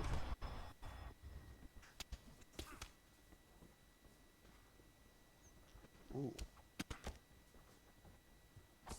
And yeah, I feel like I feel like he's taking over. Yeah, he's picking up a little. He started quite slow, but he did against me as well, and I believe he knocked me out second round. But yeah, he definitely amps it up as the fight goes on, and he's picking his shots really well. He's not overextending and getting caught.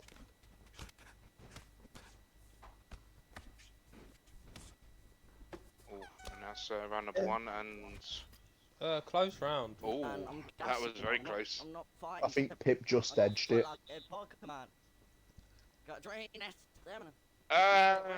Very, very close.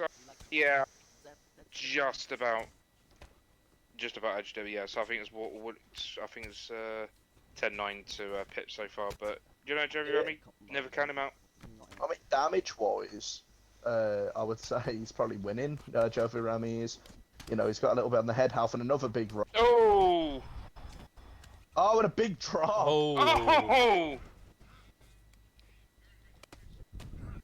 You don't wanna Beautifully be on timed uppercut. stage. And a nice takedown denial. Sorry, Jovi, didn't mean to shoot there.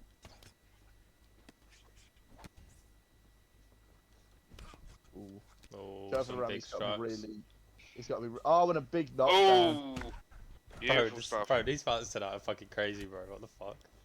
Yeah, Jovi Rami's just got to be a little bit careful, you know, with Pip, because he's taking a lot of shots, and with someone like Mr. Pip, you know, you give him an inch, he'll take a mile, and you don't want to lose sort of the lead you've established early on here, because I would say he still is winning, and with the body health as well, and the stamina advantage going into the third, he could look like a very big problem for our friend Pip, and a big knockdown. Oh!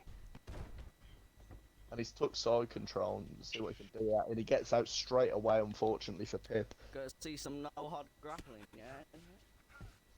Shit, I'm rusty as fuck at this game. And this is his bread and butter here. He's grappling on the floor. No, it's just Big fantastic denial. stuff here I from don't Pip. play this game anymore, sorry, Jovi. Well, he's got sprawl, though. I'm assuming he'll just take the body down. Jovi's Yeah. not Oh?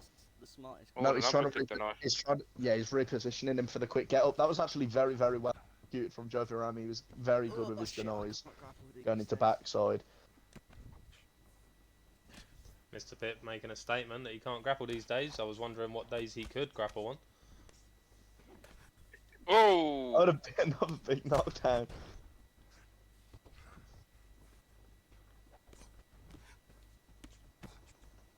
Yeah, these fights have been crazy, bro. Like, both of them just been back and forth. It's just absolutely phenomenal stuff from all these lads so far. Oh, and a big pull elbow Oh, knockdown. that could be it. I'm surprised we haven't seen more kicks from the pair of these, because obviously with them both being world-class kickboxers, we both know they have it in the repertoire. Yes, Jovi, But let's give him a all we've fight. really seen so far is Jovi Rami obviously mashing in the body kick, and he's done very, very well with it. If you look at the stamina, going into the third round as well with the recovery, you will see, obviously, Jovi Rami will recover a lot more, but he's getting dropped so easily now.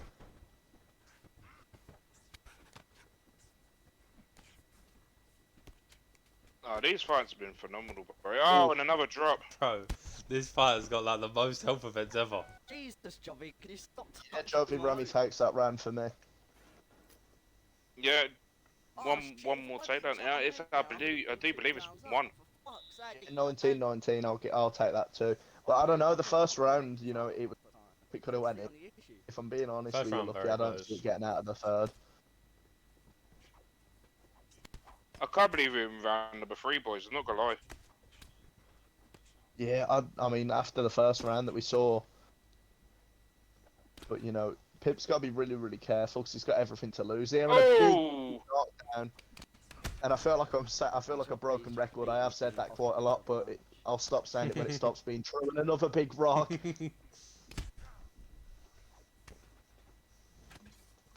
I'm just waiting for the head kick.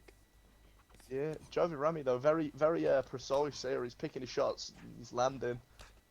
Mr. Pip, he might be looking to take him back down here. Oh, and he's getting a bit grimy. He's getting the lead elbow, spin elbow. That's the Leech special for you, but He's releasing the cheese.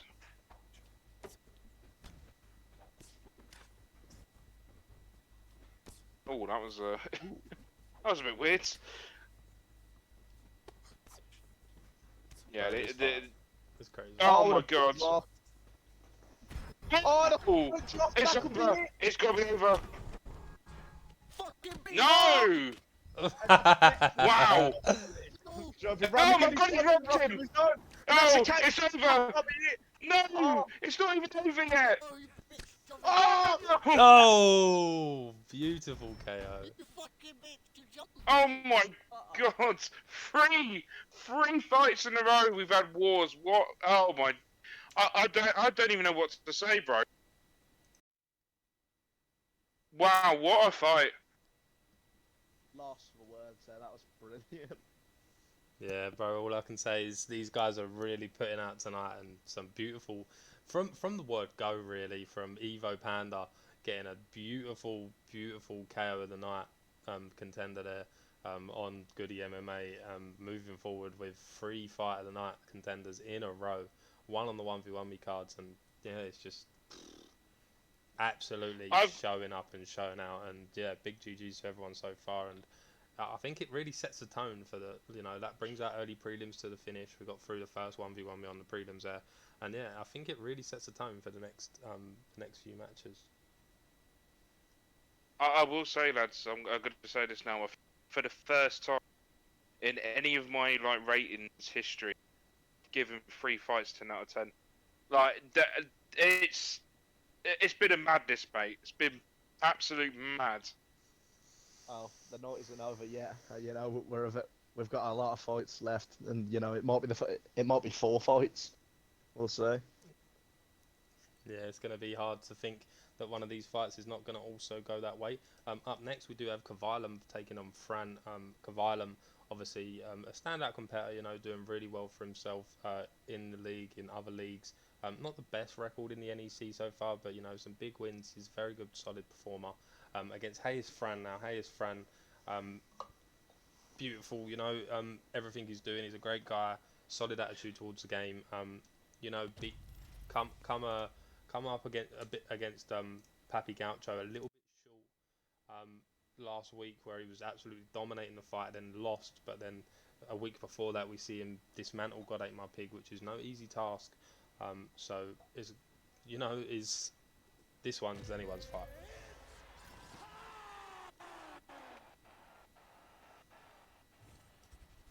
Yeah, this one. This is another potential war between these two. These two, very, very good strikers, in their own right. So Hayes Fran and Kylam. So this is going to be another really, really good between these two.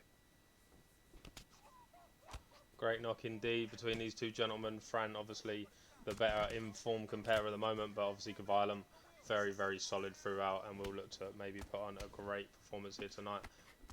But yeah, this one here for me is anyone's fight. Great performance indeed. I'm looking forward to it. Kavilum again, another person that I party with a lot. And I feel like I'm saying that a lot, but I seem to party with everyone. Yeah, very interesting. He plays the game like a job, and I wouldn't say that's necessarily a bad thing, but the guy's never off the game, so he's going to improve a lot better than a lot of the people that simply aren't or can't put in as much time as he can. But yeah, he needs to be careful walking in, obviously, with his hands down against someone like TJ. He's got a lot of power, but them teep kicks doubling up on him, it's a risky Risky maneuver. business. Yeah, if Hate's Friend, all it takes is one sidestep, and with the power of TJ Dillashaw, that could be lights out for you, even this early on. He's doing a very good job of pressuring him and backing him up. Hayes Fran, he sort of likes, he's a patient striker. He likes to sort of slow the fight down, be a bit more methodical with it. But if you don't give him the chance to, you're taking away his number one asset, which is, I think, what Kavalem's looking to do early on here. So very even through the first half of a round so far. Hayes Fran can't actually see Kavalem's health stats, so leaves us a bit curious as to what his stats are looking like, but maybe getting the better of these early exchanges so far, I would imagine. Obviously, Pete Yarn is just so good on this game, and you see there the pressure, he is just pouring it on Hayes Fran so far.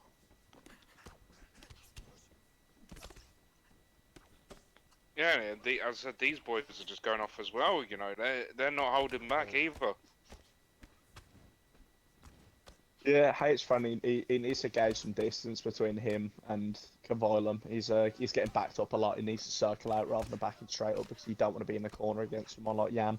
You know, he's got brilliant boxing combinations. He's got Oh! And a tasty egg kick to put him on his back. Yeah, that was a huge kick there. Another big rock. Oh! Oh, and a slip straight. Oh, and a big rock. Oh my goodness! Oh! Bro. It's interesting to note though, Lucky, that Kavalem is a member of the Fadanator Upkick Academy, so you know it's going to be hard, obviously, to take him in full guard, and a big leg rock early on, and a big missed flying knee there to end the round out. I would be inclined to give that round to, I think it was Fran. I think Fran nicked it right at the end. Definitely Fran's round for me. Yeah. Kavalem was sort of controlling it early, but towards the end there, with this head kick that you're about to see, boom, sits him straight down on his back, and then the leg rock towards the end as well, and stunning there throughout. I think Fran really done well to ready it back, and I feel like he's slowly taking over, but this is still anyone's fight. I would say he's doing a very good job at calming the storm, which is Kavalem. He's sort of got a gauge distance. You know, teep kicks will be beautiful for him in this fight, and keep working the leg the way he has been, and you know, obviously try nullify some of that power of Jan. Because and a big drop again. And he's got the full guard. Could be if Kavalem's not careful, that could be it. It's just over. Oh, and he's got it done. He's got him. That's fantastic. Again, brilliant performance from Fran there. He has to be absolutely thrilled with that. Kavalem was unrelenting. He weren't letting him catch a breath, and he's took that breath. He's took what he needed. He's backed off. He's gauged distance, and you know he's got the job done. That's brilliant. What are your thoughts on that, Lucky? Just another fantastic fight. I wouldn't go fast. It did end a bit too soon. However, you know, like with Hayes Fran, that was a fun. And commiserations to Cardam as well. He just at times, you know, he had him, and then I think Fran just went up to gear number 5 up to that point. You know, he just wanted to finish the fight, and he got it right there. Yeah. Oh, as what Blaze said in chat, this card has banged so far. Yeah, it has. It's been very good, to be honest. I don't think we've had a single dud so far, but you know, hopefully we can keep up that trend, and we're coming up very, very gradually onto my fight, and hopefully I'll keep up that trend too. I believe I am 3 fights away, so that should be interesting. I'll probably have to jump off the fight before mine or so, and then I'll be back after. You good, bro. So great fight there from Kavalem and Fran. Really setting the tone. It's beautiful fights back and forth all night. But moving on, this is my first predicted fight of the night. So if these guys do follow suit, this will be a great one. It is Pabst versus Ryan K. Both of these guys 1-on-1, and they will be going head to head here. It will be a great fight. So without further ado, we can move over to this fight. Card on fire, comms on smoke, for real, bro.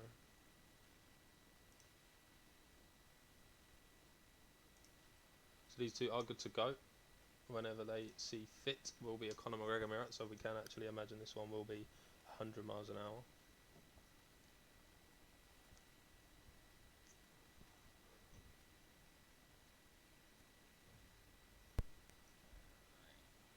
Pabs absolutely loves Conor McGregor. It's pretty much the only person he ever fights with. So if he's in a Conor weight, you know exactly who's going before the fight's even announced. Best of luck. Like I'm not praying his controller disconnects. There you go. Yeah. So Conor, Praise Conor the Mirror here. Lord, praise the What's your thoughts on the Conor Mirror? Y'all a little nervous, right? You Y'all know, a little nervous? I'd say it Can you get favours loose on Pabs. though? It's literally the only fighter he ever fights Bro, I with. get nervous and continue, Um, man. I get nervous He's and really good nervous. at gauging range and backing out. He's sort of like a bite-sized Ed Parker in a way.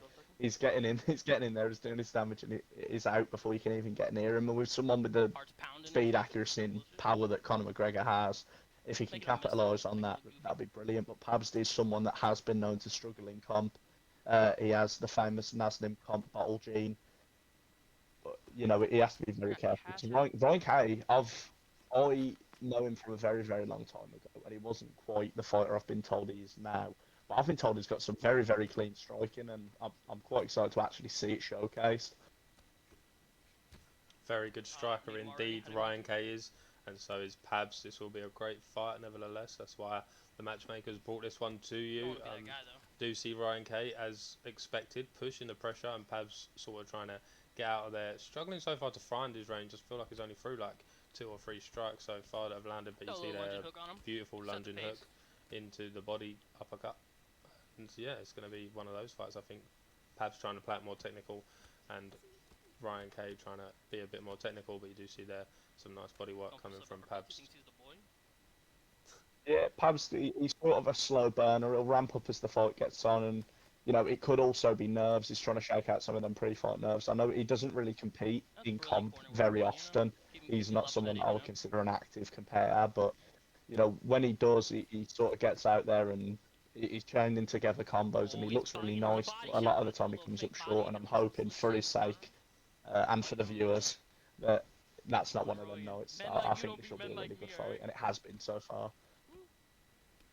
Bit slower paced than the others, but you know, very methodical. He's picking his shots well. You've not seen too many shots whiffed, and it's been nice. He's fighting really clean here, Pabsters. He's coming for it. He wants it. Ooh. Oh, I'm breaking him down. Yeah, it's just a nice change of pace at the moment. You know, they're both. Well, Pabs has been a very, very sort of patient striker so far. You're picking his. Where am I going? Ryan Kay, the more aggressive out of the two. So what would you think Pabs needs to do at this certain point? Would you carry on with the style? Would you switch up within round number 2? Because it looks like that's where it's going to go. I think he's... I'd stick with it. I think what he's doing is perfect. Ryan Kay getting a little bit of damage off, but nothing too much. I can see that body health slowly dropping for Ryan Kay. I feel like if he just keeps doing what he's doing, it will be dragged into the later rounds, but we'll get it done. Probably. Yeah, I'm inclined to agree. I think Pabs, obviously with the massive body health advantage, he can't afford to neglect that going into the second and the third.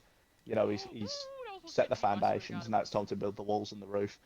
The block as well of Ryan Kay, it's sort of taken a bit of a battering, and it's not as big of a deal now, but going into the later rounds, if he was on sort of dinging that in a bit, it could end up very problematic for him. But that was a very good round, and I would edge it to Pabs. Oh my god! Oh yeah, definitely. 3 out of 26. Christ alive, I didn't realise it was that one-sided. See, and that's what Pabs is doing. You know, he's not giving. I mean, Ryan is striking, but it's not been effective as much as it should be. You know, Pabs is doing just a very, very good job in keeping that distance. You know, just making sure. Yeah, he's been brilliant. It's the opposite of what I said about Jovi Rami. You know, I said he takes an inch, you give him an inch, he'll take a mile. With Ryan Kay at the moment, you're giving him an inch, taking a millimetre. This has been it's been a brilliant performance from Pabst, and he's not giving him anything to work with. He's moving in and out at just times, and he's sort of making Rob whiff a lot. And I didn't realise it was as extreme as obviously we've just seen with 3 significant strikes in that round. I thought it would have been about 15. You know. He's moving that clean that my eyes can't even keep up. Very good performance so far through Pabs through 1, but Ryan Kay's still in this fight, I would say. You know, 3 minutes to still take this round back, but Pabs so far looking clean. You do see there, that was nice from Ryan Kay. Still very much in this fight, you know, but body health looking worse for wear over there for Ryan Kay. But not too far out of this one. things. You see No, that? all it takes really with Ryan K, one big flurry, you know, and he's got a stun. I think what he needs to do here, I think he's given Pabs a bit too much space, you know. But it's hard to, because Pabs is just playing the game perfectly, what he's doing right now. But what Ryan K needs to do, he needs to really get into the pocket. Yeah, and as I mentioned briefly earlier, that shades of Ed Parker in Pavs there. He's hitting his shots and he's getting out of harm's way and he's doing it well. But in the second round, Ryan Kay sort of brought it back a little. If you look at the head health, to as far as it was in the first, and obviously the body health still playing a factor, but it's something that he does need to watch out for because all it takes is I don't know if Ryan Kay's willing to get grimy or not, but all it takes is one slip hook off one of them jabs, and that could be really really bad with obviously the precision of McGregor and the power. Oh, and a big knockdown from Ryan Kay. Oh! And that is huge. Oh. Oh my god! And that is what he needed right there. Pavs needs to get himself off the cage, and he seems to have done that well, but he can't be engaging here. If he has to give him the round, he has to give him the round. He has to recover his head health and his block and the whole shebang. And if you're looking at Pav's block now, it's in a much worse spot than it was in the first. What are you saying, King John, bro? I'm getting pieced up now. Pab said it And himself. that is exactly what Ryan. And that's what Ryan K needed. He needed that flurry right there. It just brutalised Pabs there. It could have finished the fight. It was nearly there. I need to get a good recovery this next Yeah, round. Pabs Jesus acknowledging, Christ. he doesn't need to exchange there, get the round out of the way. So that's Not a good round for me, a man. very, very confident 19-19 there. They've won a round. I can see I this gotta fight get going the loose on 'em. distance. Actually, I think this could be a technical round. Great fight nonetheless, though. Oh, and another big rock. And a big rock. Oh! That's got to get the confidence of Pabs up, and I'll imagine he's going to push in now, and he has to be careful not to overextend.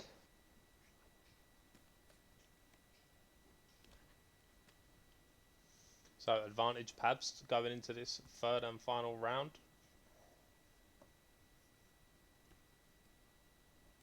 And what a great fight this has been.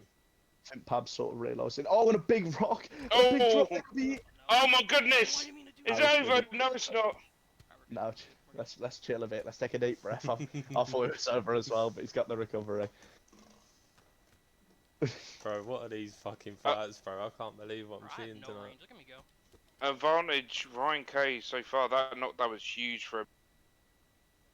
I don't know. It's still neck and neck. They've each got a knockdown, but it definitely summons a bit more. Oh, that could be big.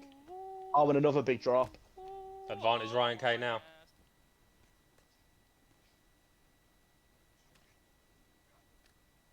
Oh,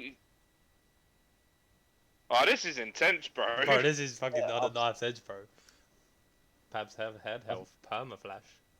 I've nearly suffocated from holding my breath about 5 times in the last 2 rounds. Bro, look at Pab's block. I'm really, really into this fight. Oh, and another big rock. Oh! Oh, and he's pulled the pull. Is that... That's gotta be it. Is that it? He's got it done. He's got it. It's over. Christ. Wow. God, man, that was terrible. Another great fight, bro. Another one.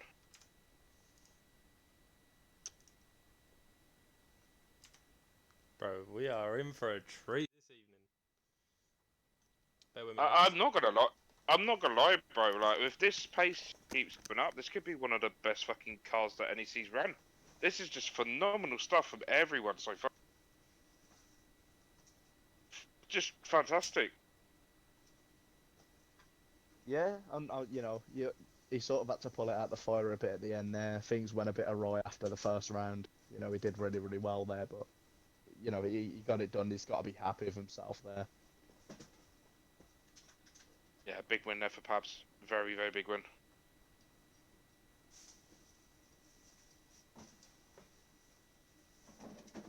Oof. What a night, lads. What a night.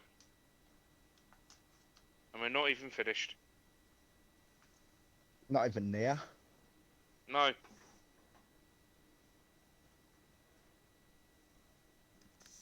coming up very, very close on my fight now. You know, obviously already had a fight getting sparked in the league. I got that finished in the first, but he seems to have had a bit of a comeuppance of sorts. I do anticipate it being a much harder fight. And I believe that is the fight after next. So Yeah, when's the next Mate. 1v1 me fight scheduled for? 10 minutes. 10 minutes? I don't know, you know, I think I'd get in before that. Got it. Sweet. Alright. Well, I'll be back in a minute then, gentlemen. Wish me luck. Go on, post it in the thing. Good luck. And the Leech has left the commentary booth. He had his fight where, and we're good to go. I think with Leech versus Getting Spark. We'll go with Leech getting sparked, then we will head over to Mac versus Anime Expert. We'll get this one done and out the way. Should be a very good fight. Probably also going to be 100 miles per hour. Oh no, in these two, this is gonna be like the rest of them that has been tonight. As I said, this card's just been an absolute banger, bro. Like this ain't gonna be no different. I don't think. Won't be no different indeed with these two as they do ready up. As we wait for them to lobby up, we'll just quickly talk about NUGS AU. All the prizes this season are brought to you by NUGS AU and a couple of prizes courtesy of accolades, so big up accolades.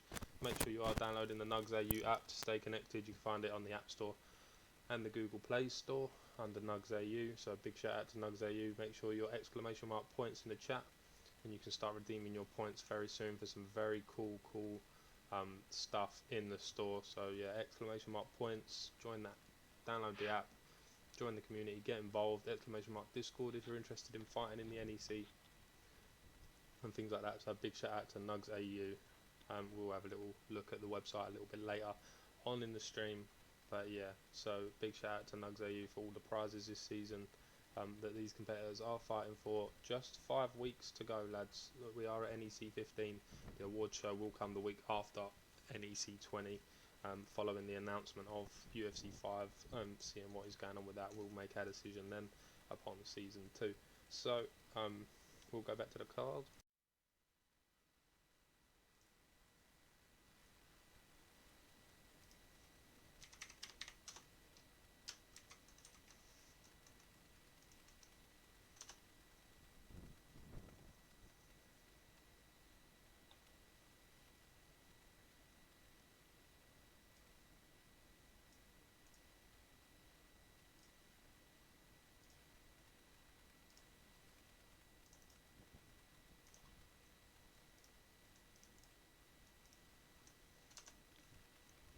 And we could say this is probably the main event of the prelims. Obviously, it's probably switched around between the Mac and Anime Expert, so we could say that this is the main event of prelims. Oh, yeah, we do actually have a thing here, don't we?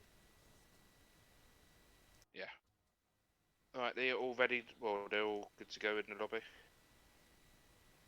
So there you see it, rank 13, the Leech, the Englishman, taking on rank 24, Getting Sparked, the American. 4 and 7 for Getting Sparked, 4 finishes, 7 and 7 for the Leech with 7 finishes. So very great fight we have. We'll quickly go over to it.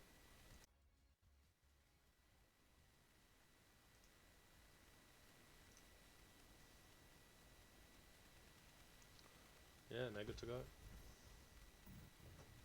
They are good to go indeed. Both of them going for, I do believe they're both going to go for a Volkanovski mirror match.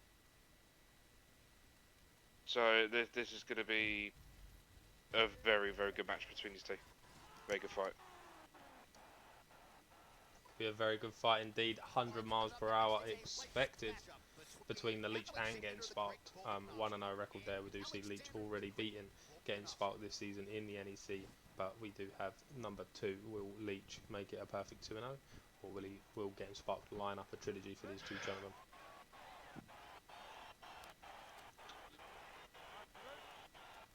I mean, it's definitely possible. Like, they're very similar in terms of how they fight, so it's a possibility that it could be 1-1 in terms of fights. You know, yeah, I'd love to see a trilogy between these two.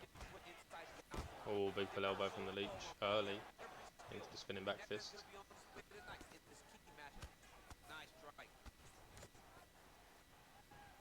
Oh, and that block is low already in terms of like just Oh, the pull the amount over of. again.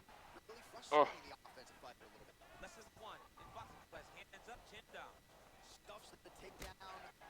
Takedown from getting sparked, nothing doing. As these two, ooh, another jab bit spinning back to his, and Leach is looking clean, bro. yeah, he's choosing his shots very well. You know, he's doing the shots backing out and then just going back in. Getting Sparks is whiffing most of his shots, so he's doing a very good job so far in terms of keeping patience. Because you know, Leach, he can go 100 miles an hour.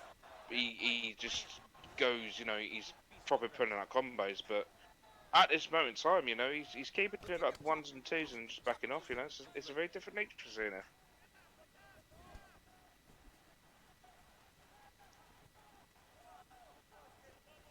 Bit of patience from the Leach we haven't seen so far, but so clean through the opening 2 minutes.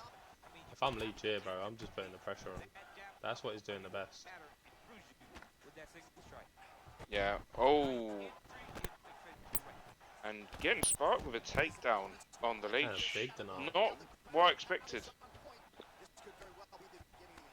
Oh, and another big denial there. Little taps there, and it's gone into sprawl. Will take the body damage to return back to the feet.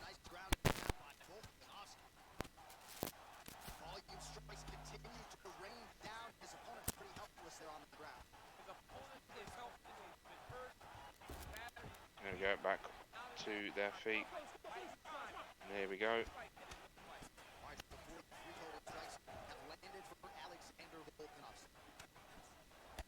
Oh, big pullback. Big rock. Big rock from getting sparked. But that's what he needs. He needs to. He needs those rocks because obviously, I do believe that Leach was running away from it. But now the Leach has got to have something to think about. You know, he's skin spark slowly coming back. Getting sparked is slowly coming back into this fight. Could maybe have. Oh, I don't know though.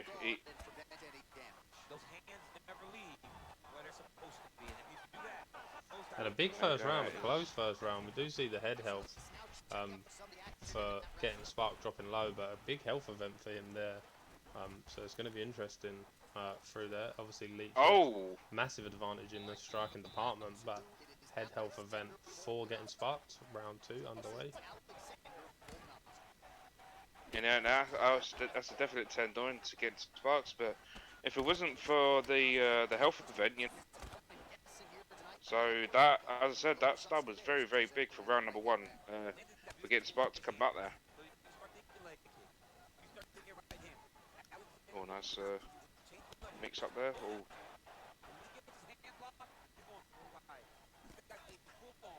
Oh, and a big rock from the Leach. Oh, nice bit of head movement there as well. Oh, and again.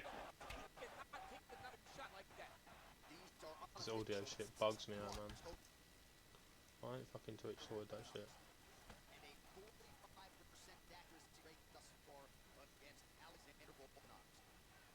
Both of these guys filling out process.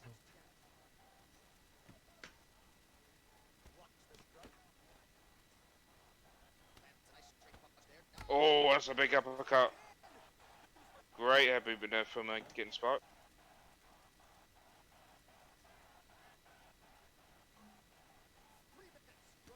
Tell you what, this fight but in a very different way to all the other ones we've seen so far. You know, they're not, as I said, they're not fully going out. Like it's very surprising between these two. Very surprising indeed as we touch back to the mat, and a transition from getting sparked there does get side control. Will he be able to accumulate some nice damage here? Back to half guard for the Leach. Back to sprawl. Goes to transition out, but a big denial from the Leach.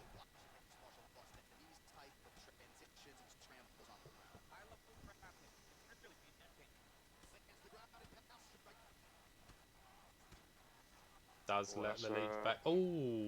Oh, huge! Oh. Oh! And here we go.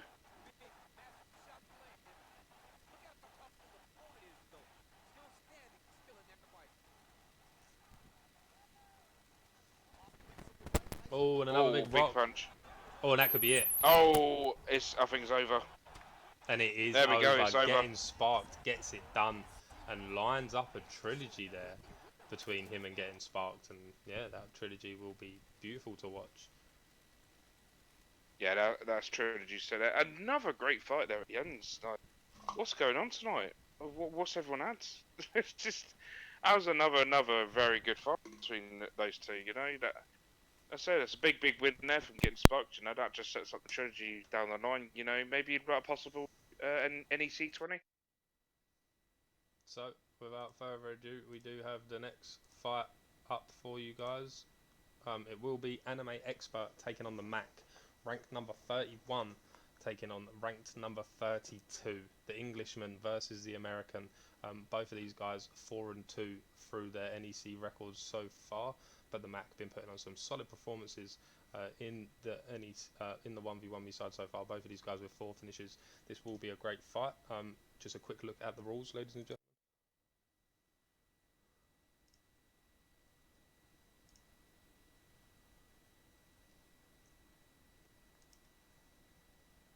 So, good thing to quickly note there, the rules. Any use of exploits will result in a disqualification, no matter how minimal or accidental. This evening, this is a 3-round fight. There's a list of your banned submissions and your banned exploits. So, without further ado, we can get these guys to face off and get them underway.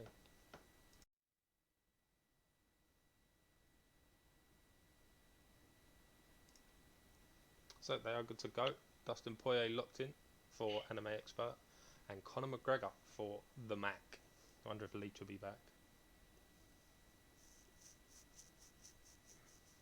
Yeah, this one's gonna be a very interesting fight between these two. The Mac very patient. Like he's a very patient fighter, very good fighter. And Anime Expert, you know, he's very good with pressure.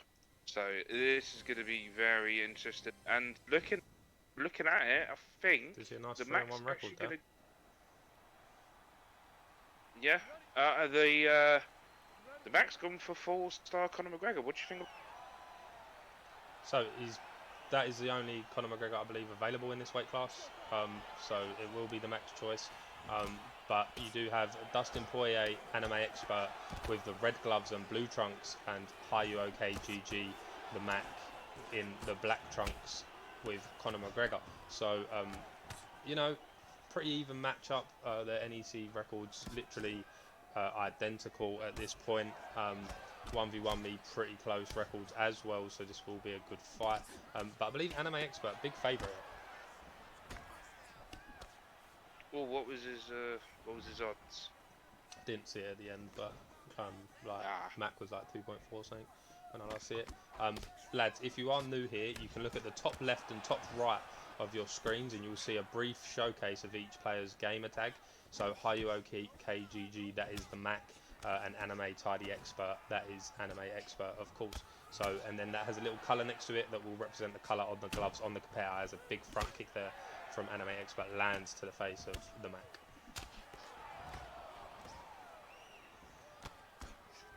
So, filling out process, but so far Anime looking clean through the first 2 minutes of this first round. Oh, that was a big head kick there. I might be a bit behind. Hold on. I know he might be in front. Don't know. What time are you at? Oh, hold on. Never mind. Hold on. There we go. Got it. Didn't have a knock. Right, there we go. Both of these guys very good in their own right, in their own respective departments. The Mac will probably look to work the body and work the stamina a little bit more. I haven't seen that so much of him as he does dig down there with the body straight to the body of Dustin Poirier. Head kick off the block, and Anime Expert a bit more calculated, you know, works the legs, works the head, you know, works the legs to bring that block down so he can fire off them big combos from Dustin Poirier. But, you know, Anime Expert doing well so far. I would say, I believe he's taken this round so far. Big pull there from Mac, but nothing doing on the counter side of things.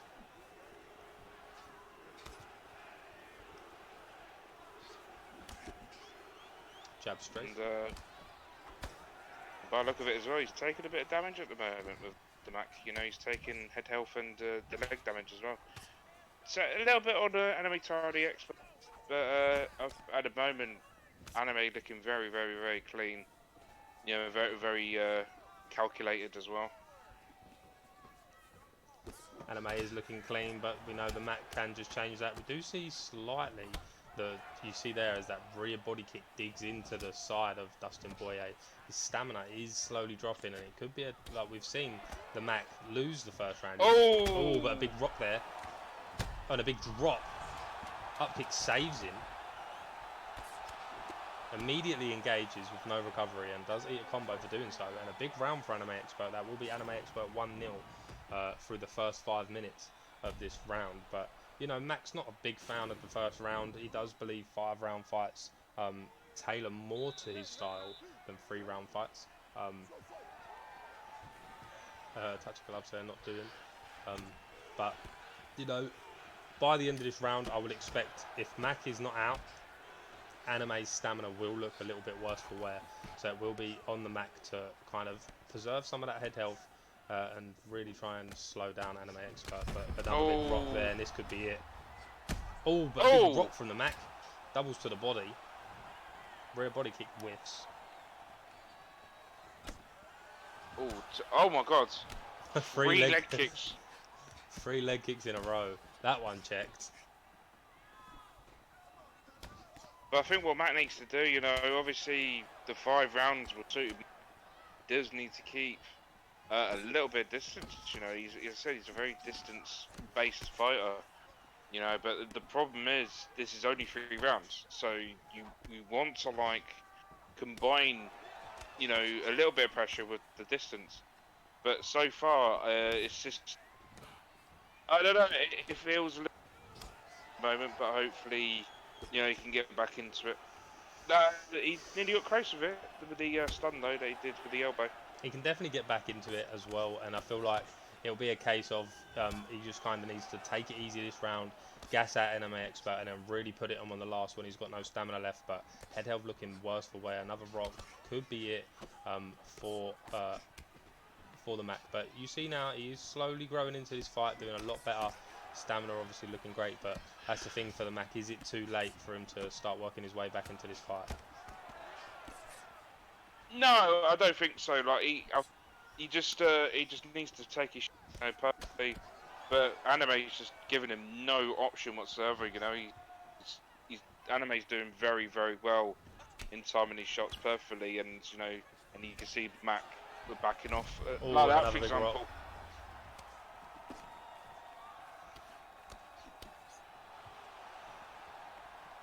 And the Mac in all sorts of. I'll be fighting. Yeah, both play on 170, bro. I'll be playing Anime Expert next Saturday. Oh, there you go. In 1v1 me. Oh, that was a nice slip straight, but not landing. A nice duck from the Mac. And you see there, look at the stamina of Dustin Poirier. Mac does really zap that stamina, and now he's got a minute to maybe drop it down a little bit lower and really take it to Anime in this last round. For the leg health, cooked. Perma blink on the leg. Big stamp to the body again. Good. And it's beautiful seeing Dustin. You think you're beating him? Yeah, bro. I smoke all these wells. Okay. And there you go, round number 2. Would you say it was 2-0? Yeah, I'd say it's 2-0. I'd say it's 2-0 Anime Expert, but Mac can still get it here. You know. Yeah, just never. Nice bit of recovery on the stamina, but by the end of the halfway mark, that will be greatly diminished. Anime just kind of needs to chill on this 2-0 and just be very patient. As you see there, already every strike thrown just massively just depleting with every rear body kick. Jamie Buck's in the crowd, not impressed. To be fair, if Jamie Bucks was to receive any of these punches, would be shooting for dear life.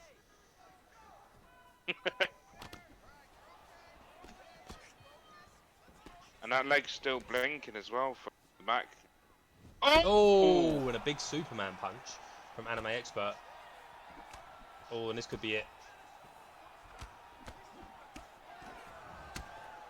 Another rear body.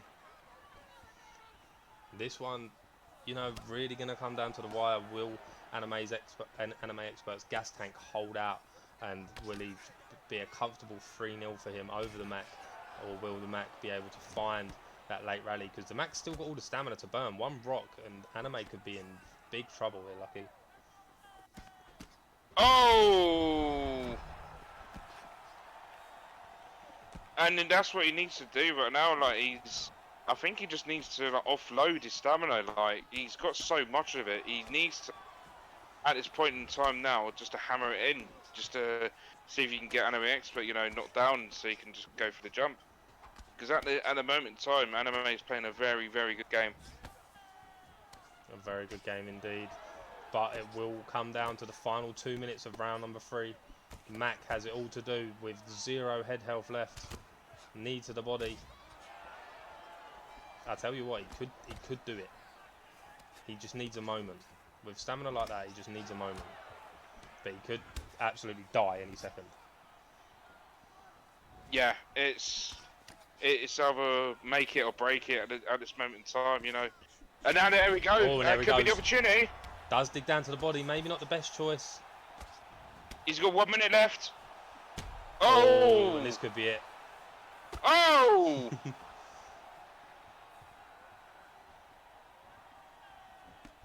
40 seconds to go. Anime absolutely gassed. 30 seconds for the Mac to do something. Oh no! And this could be it. Yeah, he's not going to do it, I don't think, boys. No. Oh, and a big rock there to close the show, maybe. Flying knee. Oh, here we go! Oh no! Beaten by the clock. Oh. The Mac beaten by the clock. Great fight, but I will expect that will be maybe a 3-0 to Anime. 30-27 to Anime Expert in that one. Possibly we will get the official decision, but I believe it was pretty straightforward. And the Mac probably beaten by the clock there. You know, just run out of time. And he's definitely a 5-round fighter. Oh, I reckon. Oh, I reckon Mac. Dustin fuming, bro. No. All 3 judges scored this contest 29-28. Bro, Mac won. For the winner by unanimous decision, What? Bro, Mac won. What? Bro, Mac won, bro. What? Mac won, bro. Mac won, bro. Oh my god! Oh my god! Bro, he won, bro. Wow. How has he done it? How? That is the How? biggest robbery ever. That is the biggest robbery ever. Lads, we've got to see the stats. I want to see the stats. That is the biggest robbery ever. Right, round 1, definitely Enemy Tidy X. Definitely Anime. Definitely Anime. Drops him. Round 2? Maybe round 2.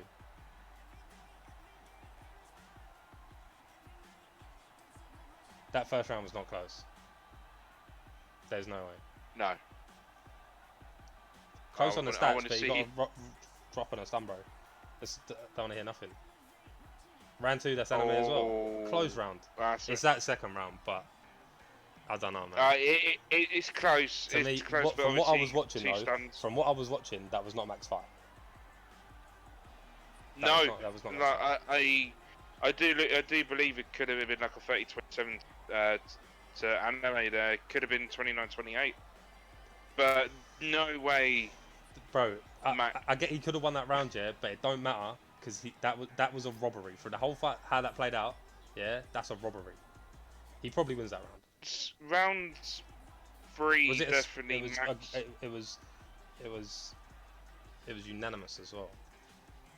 For me, that's a bro. robbery, bro. For me, that was a robbery. For me, he was 2 up. Yeah, I think the third I don't fight know. just I don't because of think that round 2 knockdown. was that close. Look, listen, lads. I don't score the fights. He knows it's a robbery. He knows he knows that was a robbery, bro. Bro, he was battered. Did you see his head health?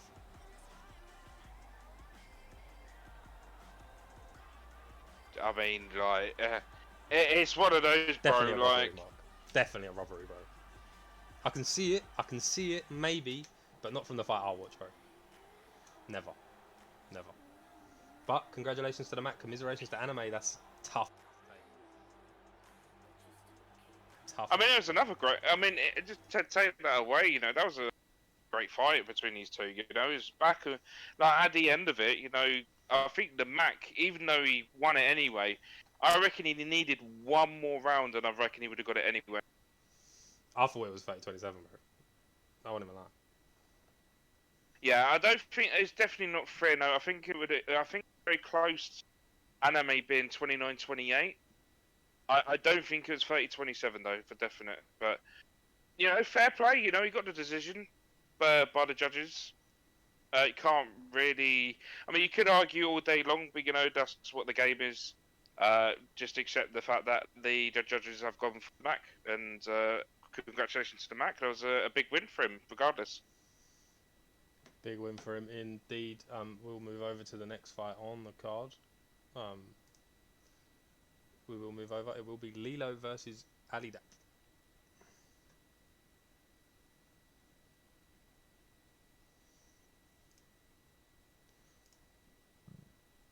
So up next will be Lilo versus Ali ADP. Sorry, that's the wrong one, lads. What flag is that, bro? Is that Iran? Yeah, he's from Iran.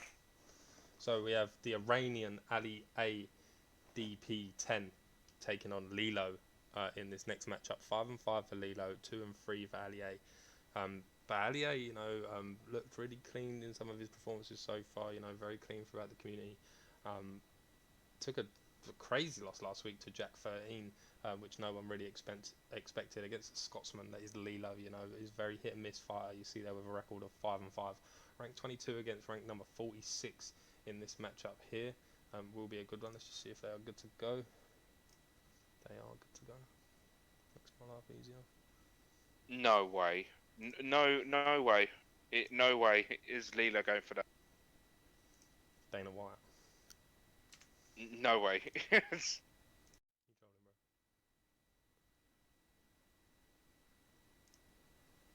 What have I done? Click something.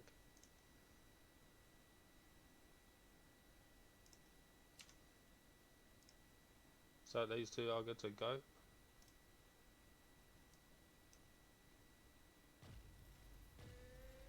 And he's actually gone for Dana White. Wow. If he wins this clean against Ali, probably up there for performance of the night. There we go. We'll Lucky's see. bonuses on the line for Lilo. We do see a 4-4 record in there. Pretty close. Well, not pretty close, just bang on even. So will be interesting to see how this one does match up. Will be the Lilo who gets the 5 wins show up, or will it be the Lilo that's got the 5 losses show up? Will be an interesting fight nonetheless against Alia. Someone that's not really hit his full potential in the NEC so far. Touch of gloves for Alia, but nothing doing from Lilo, bro. Put him out. I'd put him out. Fuck him. I'd kill him, bro. I'd just kill him. Yeah, no, I think at this moment in time, don't get me wrong, I'm... Oh, he's gonna kill him, bro. He's gonna do it. I'd do it, bro. I'd just put him out, bro. I'd go for, knockout of the season. I can't move. Alright, just quit then, bro. Just dashboard it. Oh, I mean... Fair Just play quit, to Ali. bro. Just fucking dashboard it. Yeah, just, if you have to, just quit out. Fair play to Annie for showing a bit of sportsmanship. I think at that point, I for would have me killed him, bro. personally, I would have killed him. so would I. I've done it before, bro. Like it was against Jason Ball over at VFL. Don't get me wrong. If he backed out before, I just took it, bro. if he backed out before the finish, I would have allowed it. Do you know what I mean? Like I would have let him back out. It's a 1 in 100 glitch. Do you know what, Lilo? I have it a few times when I'm on a different account. Do you know what I mean? Like if I'm on my streaming account, for example, and I'm loaded up on that, but I'm on my main on UFC, it sometimes does that, and I can't actually move. Done it a few times. Done it on FIFA once as well, in the middle of a Pro Clubs game. Just started, I couldn't move. Fucking Baronone. But that's fine, we will wait for these two to re-lobby.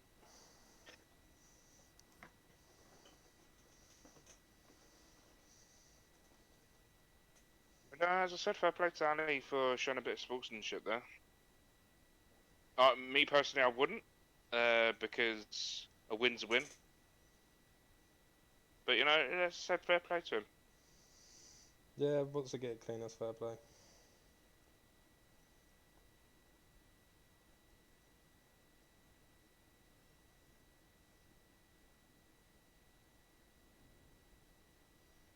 Right, and they're readying up. Well, they're getting back into it.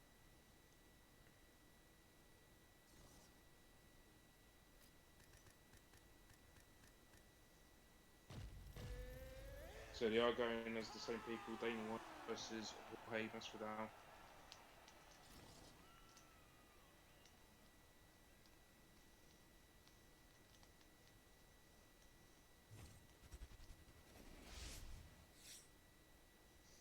So they will go back into it. Ain't it weird as well how that didn't even give him a loss, bro? What the fuck? Oh, maybe. Yeah, Fighter might be off. Truck rivalry might be off. I don't know, bro. Right, anyway, here we go. So Chunkers Maximus in the chat saying that's the difference between a chump and a champ. So some respect shown there for Ali DP's. Jump then. Right, anyway, here we go. Bro, I'll be a chump. I'm a winning chump, innit? No one remembers the losers, bro. There we go. So, have you got anything to say about the Dana White pick? So yeah, Dana White, the boss of this show, is coming to be the boss, but for that he's going to need a boss performance tonight with the Dana White pick. Lilo with the blue trunks with Dana White, Ali D with the blue gloves in the black trunks with Jorge Masvidal. Going to be interesting, you know, like I say, both of these guys show glimpses of superstardom, but, you know, will we reach that? Only all but big from Big Dana. Dana. I'd have took him down and held him in north-south. For real, bro. I would have just kicked his leg and then just started the fight so he had no leg else.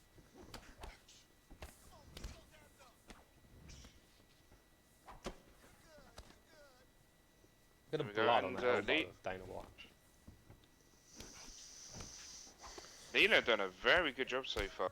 Very good job working the head health of Ali D very well. Maybe this is the meta, bro. What do you think? It's Dana White. Oh! This could be it. I think this is going to be it, bro. Oh, he's just flipped him. Flips him straight into mount. Will he get a posture? Does get the posture. Could be dangerous.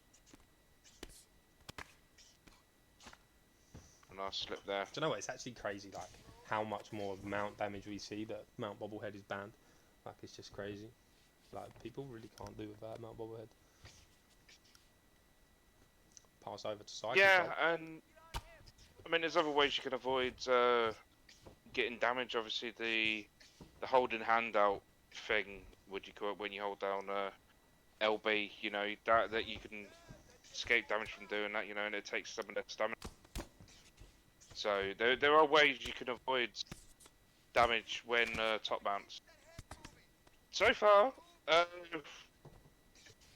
Ali doing quite good on the grounds at the moment.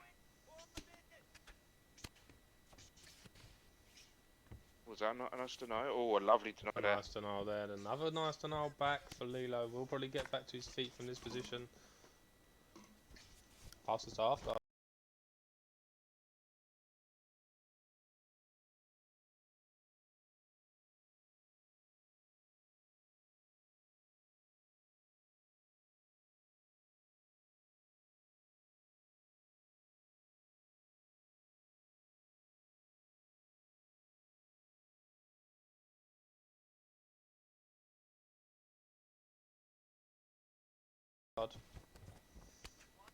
Sprawl.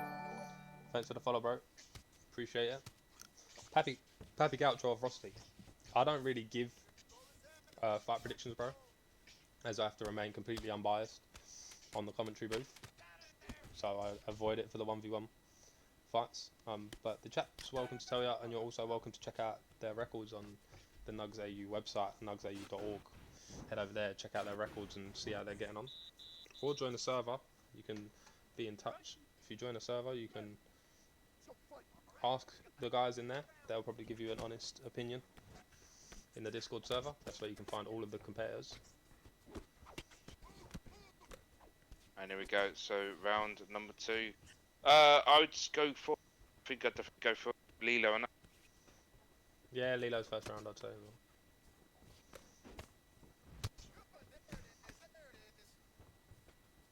I think what Ali needs to do right now, he pressure more of Lilo, because Lilo is just getting away with it. You know, he's got a lot of head health left. Ooh, Oh, big look drop. at that. Big drop. Ooh. Up kick save. A head kick.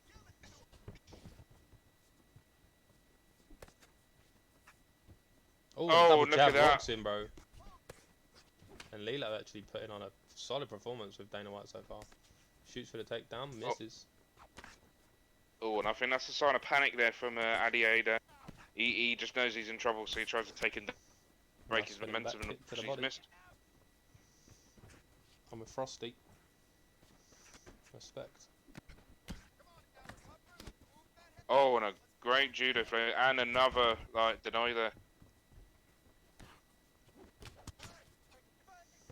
Alright, Cray, bro, I just told you. Yeah, we don't really give predictions. I can give you a prediction to it, but when it comes to Jake, obviously, you know, he's got to keep very unbiased. No, I think we got the whole commentary booth has. There's a takedown there from Ali A. Big Side takedown from Ali. control. Trying to get some work done. Join that Discord, bro, and then chat to people. They'll tell you. Or check out their rankings on the NUGS AU website, bro, nugsau.org. Awesome. Oh, and a Ooh, lovely. and a nice sweep. That was a lovely sweep there, and into side as well. Wait, but stop trolling, bro.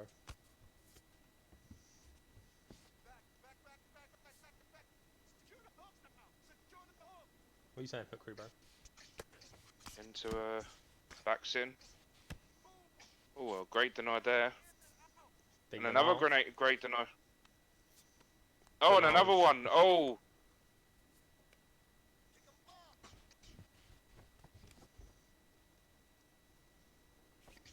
I've got a serious question if you can answer it. Yeah, go on, bro. Yeah, nice bit of defense there from Lilo. Frosty ain't better than JQB, bro. That's just blasphemous, bro. Oh, he's pressured up. Oh, and another great flip there. Frosty lost to Dave as well, bro.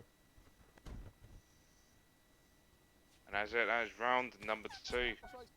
An interesting round, that one. I don't know. What are you talking I about? would go fast. How am I today? I would I'm go good. fast. I'd go fast. So that was a 2-0 to Lilo. I agree. 2-0 to the man with Dana White.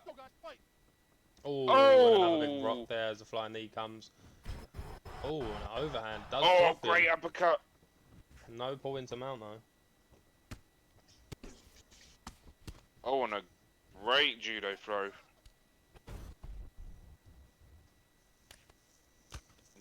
Into half guard. Crosses up. And a lovely get up there from.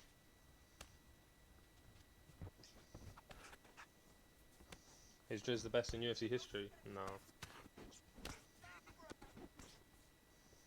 Driz is like the man at the minute, innit?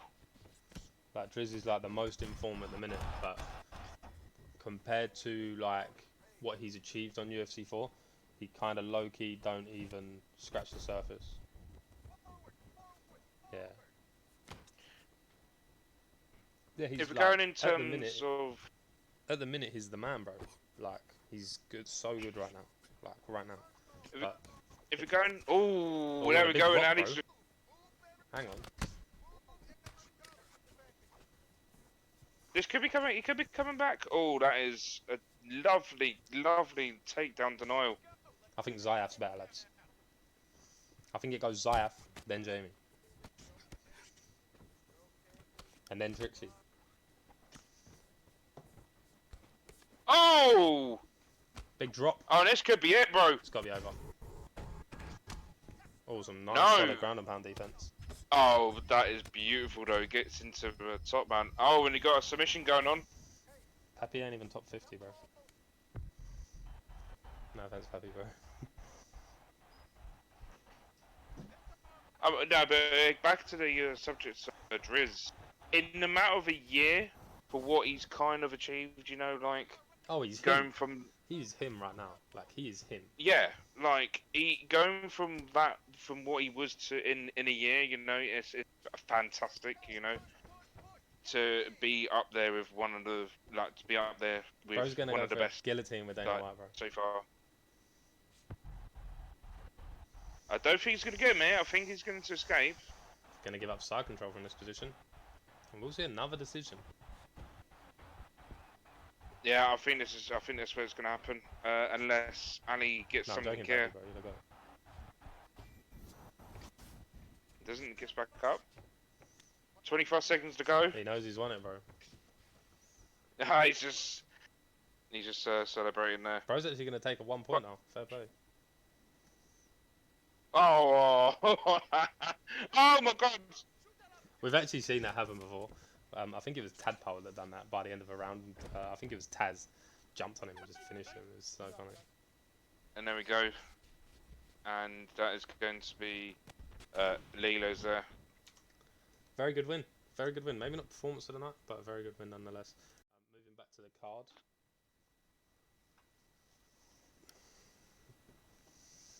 Moving back to the card. And up next, we have a fight that is actually probably one of our favourite fights this evening. We have Webo versus Kante now. I see this happen like 2-3 weeks ago, and Kante just abused him. So it's going to be very interesting to see if Webo can do it, because I think the time before that, Webo beat him actually. So these two back and forth quite a lot. They've actually sparred so much. That's quite a great sparring record there between you guys. So it's going to be very interesting as these contest middleweight, the Chuckle Brothers. Yeah, this will be a very good fight. I would go far to say that these two are probably one of the bigger rivalries in the community. These two have fought so much against each other. It's going to be interesting on the NEC. I would like to see what sort of Kante we're going to get. Are we going to get the world champion Kante, or are we going to get the inconsistent Kante? Yeah, you know, Kante does alright. Last time I think I see him, he got butchered by Ali. But you know, last time I see him play Webo, he done really good. You see that he does have quite a sizable advantage in the record, nearly over 100 more wins than Webo. But yeah, it should be a very good fight. You know, to see if Webo can get this one done. There's a lot of bragging rights in this fight, and you know, you're only as good as your last. So it's sort of at the minute, Webo is the. Yeah, look at that record, bro. They have fought so much. I think it was Tadpole who chose to stay on the back and got finished. Yeah, it was. It was like by Taz, I think. Yeah, in the camps against Taz. He was losing the fight anyway, I think. But yeah, he laid on his back in the camp wars. And Taz jumped on him and finished him. And made it like 2-1 DB, I think. Against DK. Pretty sure. Right, and here we go. So it's Webo versus Kante. I swear I done the graphic for this. Or was it someone else? Can't remember. You did. I forget because they're new. My bad. No, I think it was someone else. I think it was. Oh yeah, it was Kante meant to be like a last concept. minute It was meant to be concept anyway, so my bad. Yeah, okay. Yeah, no problem there. Alright, so here we Literally go. only So put 10 a.m. Webo- probably about fucking half hour before, so I didn't want to. Yeah, no, it's not too bad. No problem there. So double leg bow from Oh, no. Webo, taking the back. Does get the drag down. Very interesting there. And what can he do from this position? I think Kante, like, it's hard to sometimes get out of it, you know. You have to get lucky in getting out in this sort of position. You know, you don't want to be here when it comes to Yeah, it was against Taz, right? Webo. Sorry, Lucky. That's right, no problem. You just don't want to get into that sort of position when he could have gone to top mount though, and he's gone back into exiting again.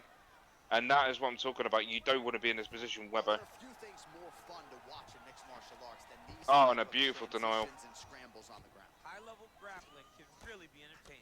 Good defense there. Ooh. Lovely stuff from Kante. Beautiful back to his feet.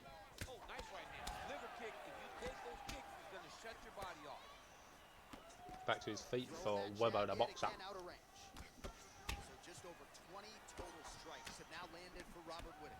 But yeah, probably not as strong as Silverstein, I think. Oh, and he's judo tossed him again, bro. I actually fucking love this man, bro. That's so sick. And that is very, very rare that you do, you know, bro. Like I've tried it a few times. I've seen him do it against him like 10 times now, bro. Yeah, you don't really, as I said, you don't really sit him for most fights though. That's the thing. Like, it's very, very hard to do. You know, you've got to time it perfectly. Like you got to hold the RT, LT, and then RB or whatever it was. But no, he's done a fantastic job there as Kante. Well, perfectly timed. Oh, slip straight, ducking roundhouse. Oh, and an elbow there. Oh, and another one. Big lead elbow. Oh!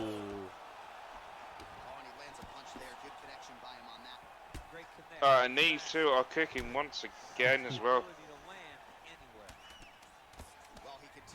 Oh, that was beautiful. That was lovely. I think this is going to be over. Oh, saved by the bell. What a round for Kante. Definitely, it's a definite Kante round. What's a round from though? Definite round from Kante. Nothing seems to be changed since the first fight. You know, Kante's really worked solid on that takedown defense, and Wevo does have a struggle to get him to his feet. Fake glove touch from Wevo. Crazy move, mate. Crazy. In JQB's words, that is brazy. Oh, lovely uppercut there. Weber surviving again. I think what Weber needs to do now, I think he needs to take Kante to the ground, but it's actually quite hard because Kante is reversing some of the... Oh, that could be it. But he's not jumping, bro. No, he doesn't want to risk it though. You know, he can get killed. So, as I said, I think Weber does need to take him to the ground. He needs to pin him because Kante is cooking right now. Like, he's making Weber look like a pincushion. Oh, and that is a lovely throw there. Beautiful judo toss through there.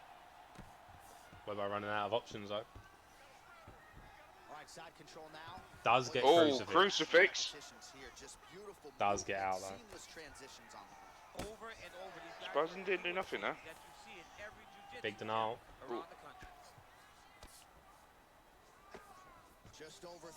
Gets back to side. Oh, trying to go for the armbar. Give me a sorry. Changed into an armbar though. Definitely would have gone for that. The knees to the body. Big big denial. denial there.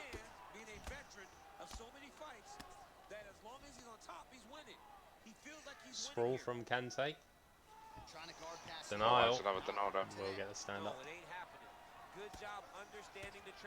See, Kante don't really like it on the floor, but you know, he can have those big denials when he can. Yeah, that's what he's really Weber's worked on, is anti-grappling, you know. I mean, like me, for example, I try and use my up.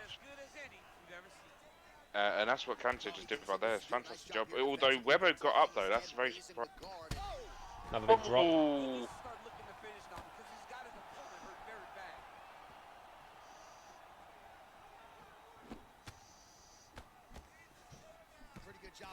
And again, this is fantastic from Kante so far. You know, he's been quite patient.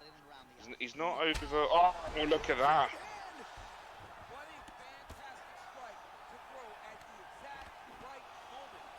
Oh, and that is it. And a big win there for Kante. Gets it done. Just the way he drew it up as he gets the knockout victory here tonight. It's hard to land a strike more. Yeah, no, that was a fantastic. I'm going to put it in the top three in Friday night. Not Friday night, sorry. Into the night.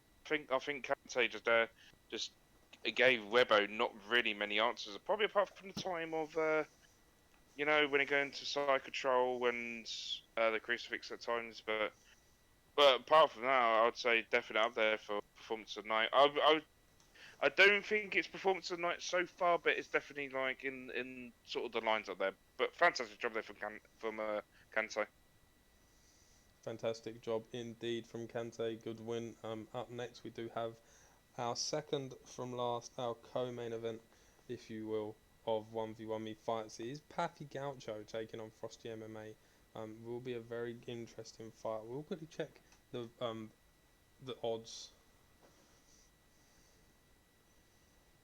for that one. So Frosty coming in large favourite there.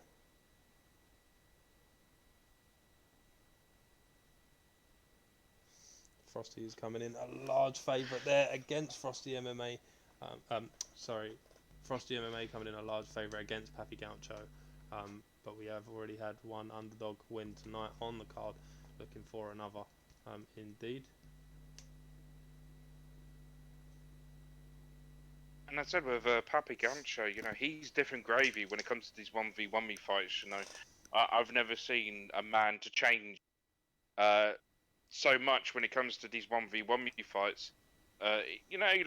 He's sometimes as his consistencies, but when he's on point, trust me, he's very, very dangerous. So you do see him there, second from last fight.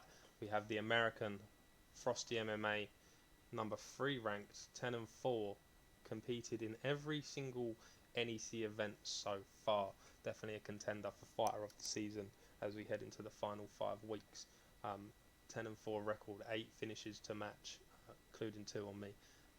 Very, very great fighter. Going against ranked number 11, the Canadian Papi Gaucho, 7-3, 7 finishes, 7 wins, 7 finishes, 0 decisions there. Very, very great competitor.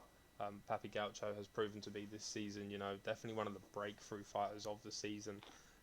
Definitely making his name more known. Got some big wins. Beat Fran last week when he was really up against it. I believe only has 2 1v1 me losses so far. One to me, one to Mark Jeff, which he took on the weekend. But other than that, pretty impeccable record so far for Papi Gaucho. So a couple minutes before these two can get underway, we'll just trace up the stream link. What do you think about this fight, Lucky? I think it's going to be. This is a very contrasting fight. Obviously, Frosty MMA, he's fantastic combos. Very, very, very good with pressure. And then you got Papi Gaucho, who's a very, very patient sort of fighter. He keeps his distance quite a lot. But he's one of those fighters that will get you. He will get you with his accuracy. He takes his time with his punches and kicks. But he will slowly, gradually wear you down, and that's Papi Gaucho right there. This is going to be a very intriguing fight between these two. For me personally, I think Frosty's going to get this, but I don't think Papi Gaucho is going to make it easy. Yeah, Frosty MMA the favourite, but Papi Gaucho definitely will not make it easy. Got to that point now where his wins are behind him and he needs to move forward, taking on the best in the business so far, and one of the best in the business this season is indeed Frosty MMA, who has looked absolutely immaculate so far, even with a notable win against Suave Jamie, Dirty Dave, Trixie, Jakey B. Some big wins on Frosty MMA's record this season so far. Looking to extend that here this evening. We'll have a quick go through the rules with you, ladies and gentlemen, before we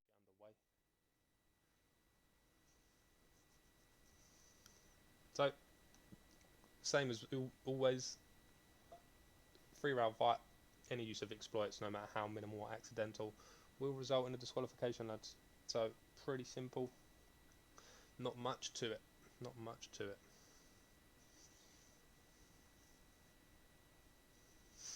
So, we will head over to the fight as they are good to go. And they are good to go.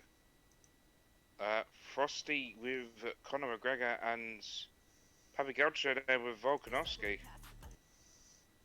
Yep, so we do have Conor McGregor versus Alexander Volkanovski. Would you say they're surprising picks? Nah, not really. I can see it just being a stand-up fight.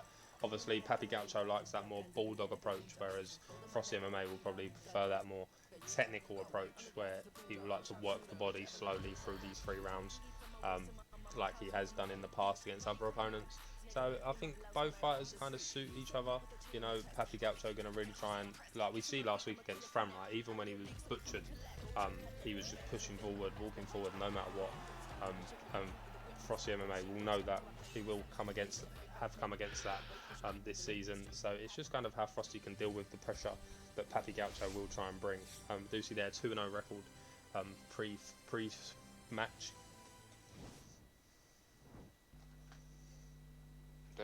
And here we go. Frosty MMA versus Papi Gaucho for this 1v1 me fight. Here we go. Cali, bro, sort it out, mate, before you get yourself a ban.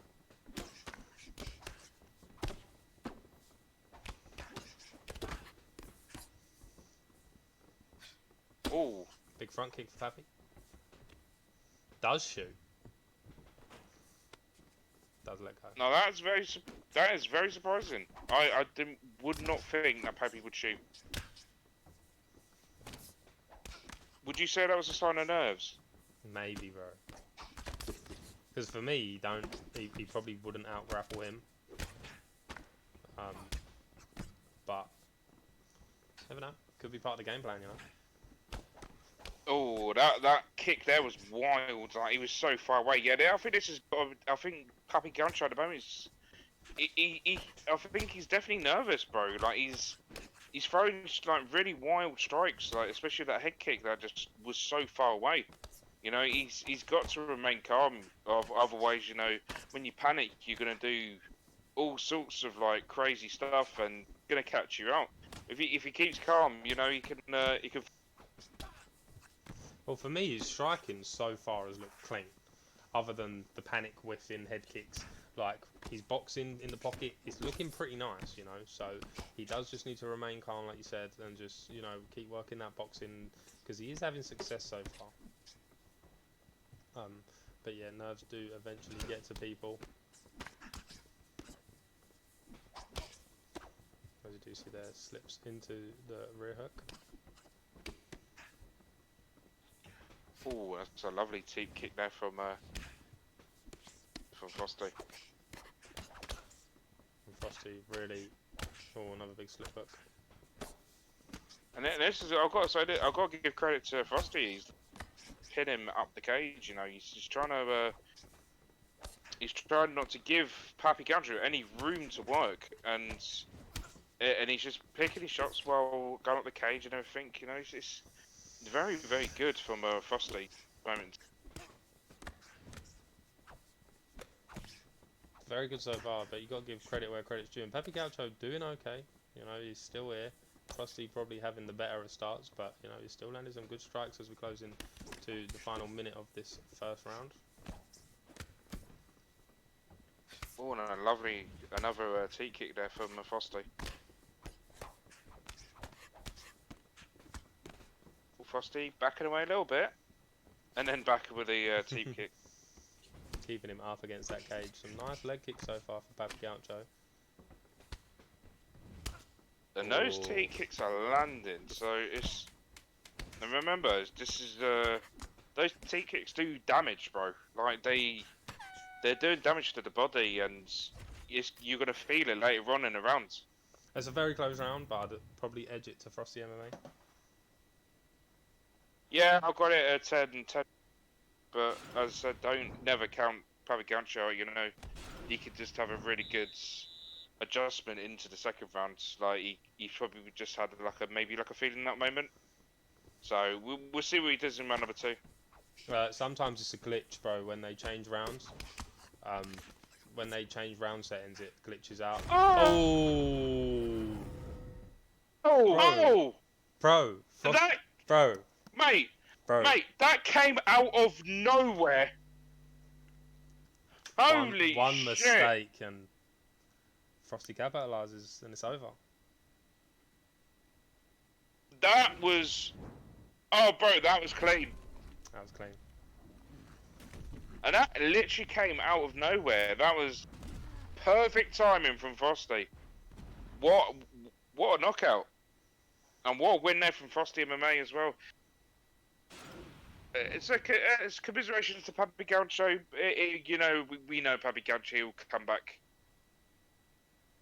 But wow, what a win there from Frosty. Yeah, his stats don't show because it's like a little pre-lobby glitch. But commiserations there to Papi Gaucho. But big win there for Frosty MMA.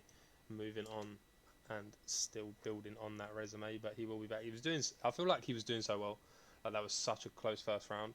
But you know, it's just one of them. It's just very hard to you know, maintain focus. Maybe a little bit of nerves. Whips out the front kick and it slips. What are you saying, SK? What are you saying, my bro? It just shows you one mistake can end the fight, and that was from. Very tough indeed. We just have 45 minutes until the last fight on the card, which will be Dirty Day versus Easy Work GG. So we will move over with the next matchup on this card. But before we do that, ladies and gentlemen, while I do have you all here, I will have a little quick talk about NUGS AU.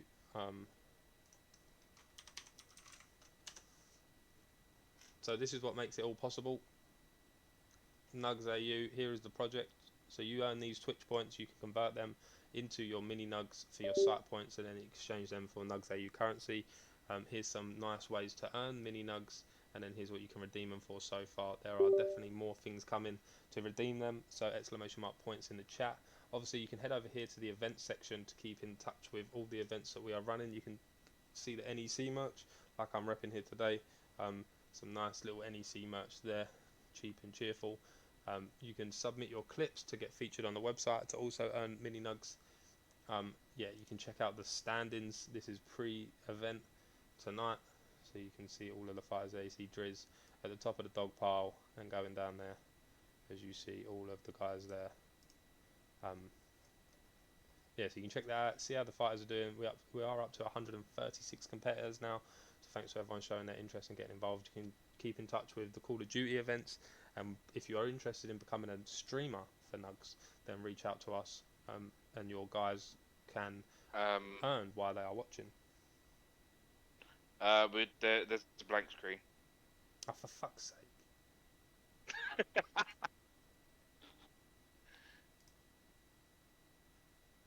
Fuck's sake. Right, so we'll go through that again. So here's the streamers. So if you're interested in becoming a NUG streamer, you know, all your community can earn money while watching you and watching your favourite streamers. You can also check out all the other NUG streamers. You can apply in this section here. You can join us and you can be a NUG streamer. And if you've got little communities, you know, some of you guys, Madden, things like that, you will be given the opportunity to run your own tournaments and events and things like that. Really pioneer your communities. So get applying to become a NUG streamer. Obviously, you can check out the events section, like I was just saying. Check out the Call of Duty events, the NEC merch, obviously repping this, and then you can head over to the stand-ins and check out all the fighters there. You know, you've got Suave Jamie, Warbsy, Frosty, Driz, Trixie, Jakey B there, Noetta there, who's up next against Ben Jammy. You know, all the guys there. We are up to 136 competitors, like I was saying. You can check out obviously all the partners here. If you want to inquire about partnership, you can email info@nugsau.org, and then obviously the Immortal Games, as I won the last one, will be coming around to you around the end of the year. And the points again, so your micro nugs from the Twitch exclamation mark points go to the mini nugs, and then your mini nugs can be converted for the NUGS AU currency, as you can see here. But there will be some more stuff added to the store very soon, you know, like maybe controllers and things like that. So exclamation mark points, you want to rack them up as much as you can, and things like that. So make sure you are doing that. And there's loads to do. Make sure you download the app as well. Would appreciate it if you could download the NUGS AU app. You might as well download it, SK. Download the app for us, bro. make an account on that. So yeah, make sure you are checking out nugsau.org, because without them, none of this is possible. Obviously, we do have the prizes this season. We'll quickly show you the prizes that are on offer this season. So you have the signed Conor McGregor glove that is sat next to me, the signed UFC 283 poster, the UFC Fight Pass, controller, mystery football shirt, the gift card, the gamer tag, nightlight, the monitor, the headset, and the mystery gold with all the 1v1me competitive money put together.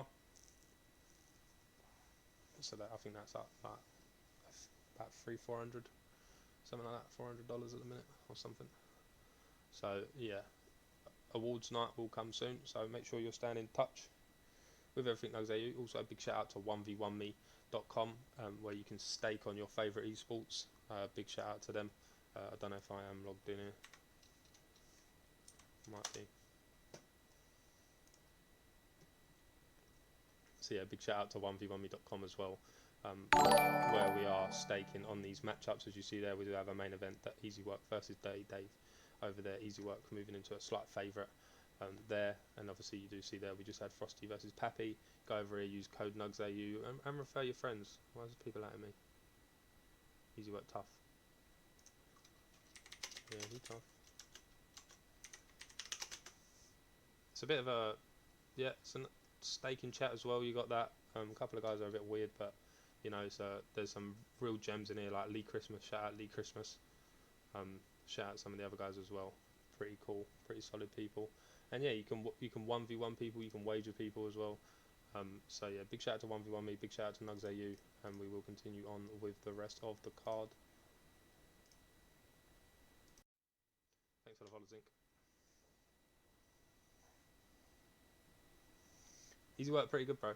Just making his debut. Look, you want to know who Easy Work is, yeah? nugsau.org/events. Yeah? Standings. Yeah? It's not hard. Yeah? Easy Work GG. 9 wins, 2 losses, 6 finishes. You know, sitting here. And he's going against rank 14. 8 wins, 5 losses. Yeah? It's not hard. We have the ranking system for a reason, lads. nugsau.org. Make sure you're checking it out.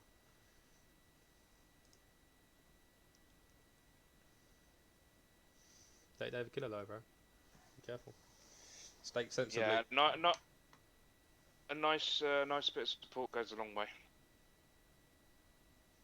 I won't even show that.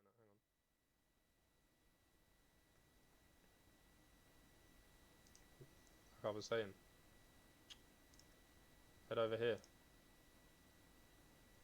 Easy Work GG. 9 and 2. Dirty Dave. 8 and 5. Just check it out. nugsau.org. Find out about the competitors yourself.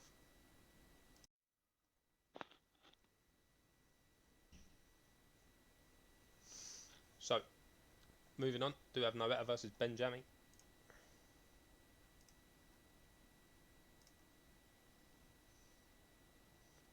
Driz lost early in the season.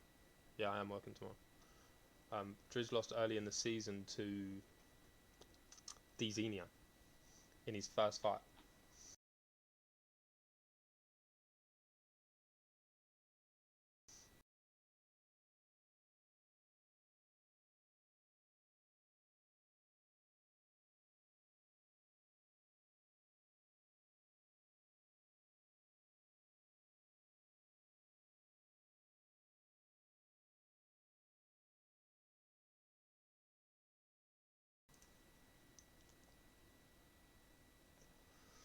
Here you go, Noetta, bro. Coming over to you now. So up next we do have Noetta versus Benjami. So Benjami, the Irishman, 6 and 2 with 6 finishes, taking on the Swedish Mr. Noetta, the man with the great beard, 6 and 3 overall record with 5 finishes, 1 decision. So that is your tale of the tape, and we will move over to it. Thanks for the follow, Jay. Appreciate it, bro.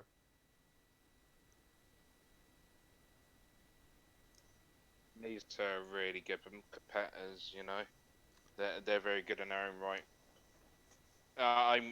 This is going to be a very intriguing fight. I'm looking forward to this one.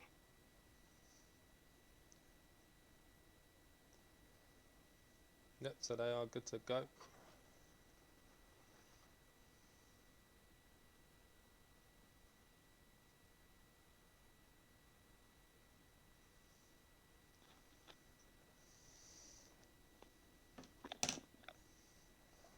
And by the look of it, and Ben Jabby's just winning me over already.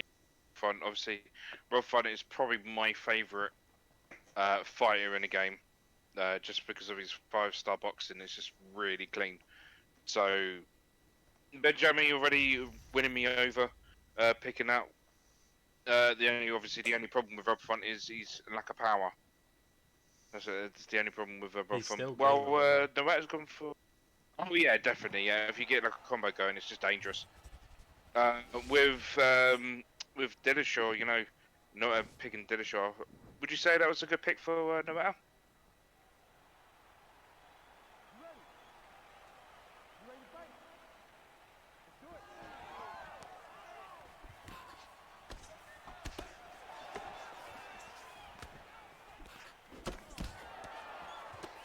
Left on a clean figure. Alright. Oh! Big rock there.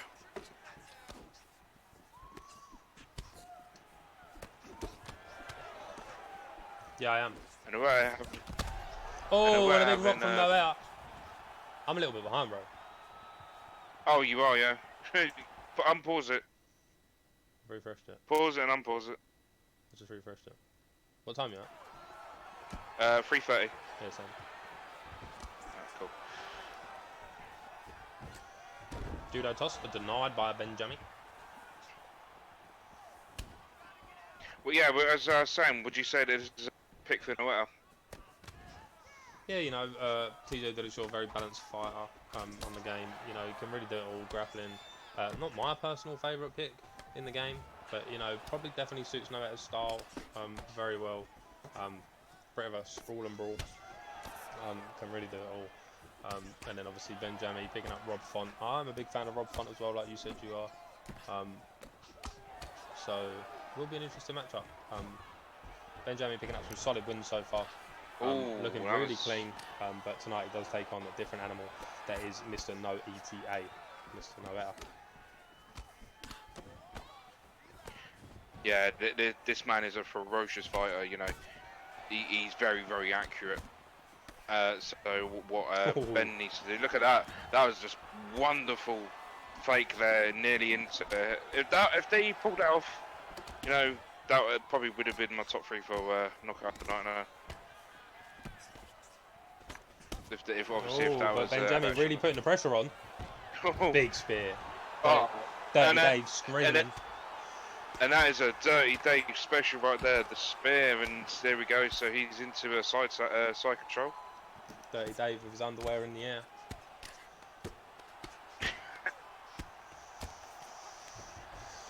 Oh, beautiful deny there from Benjamin. And a beautiful deny from Noetta.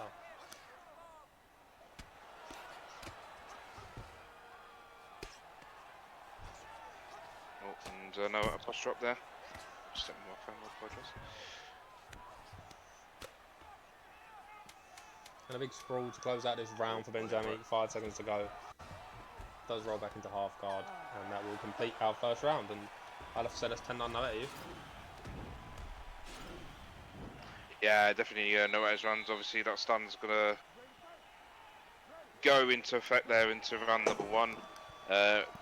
Benjamin though not looking too bad. You know, he's head health more than Noetta's, which is quite a surprise to be fair. But honestly, like Benjamin definitely not out yet. He still can get something into round number 2. Can still get something done. We've seen some crazy fights this evening. More methodical as the night has progressed. Oh, a duck. Oh, a clinch as well. Good knees there from Noetta.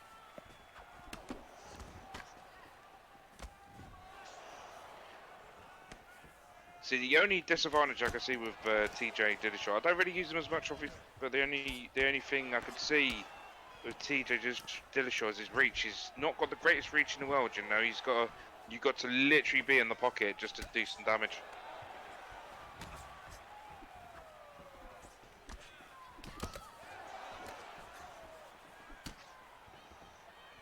I mean, so far, even though that Noetta's got a rock, this is a very, very close fight. It's a very close fight as we approach, but I feel like Noetta's sort of just coasting in this one. Yeah, got to agree, you know, but Benjamin's still getting damaging, though.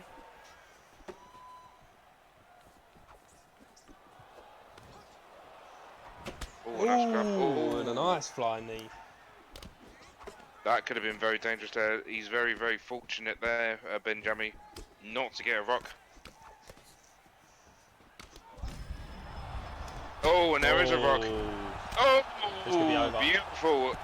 I think it's going to be over. Oh, and Noetta And it gets is over. done. Spectacular performance from Mr. Noetta there. Another guy that's definitely put in his list among the performance of the night competitors. Commiserations for Benjamin. He will be back, but moving back to the card.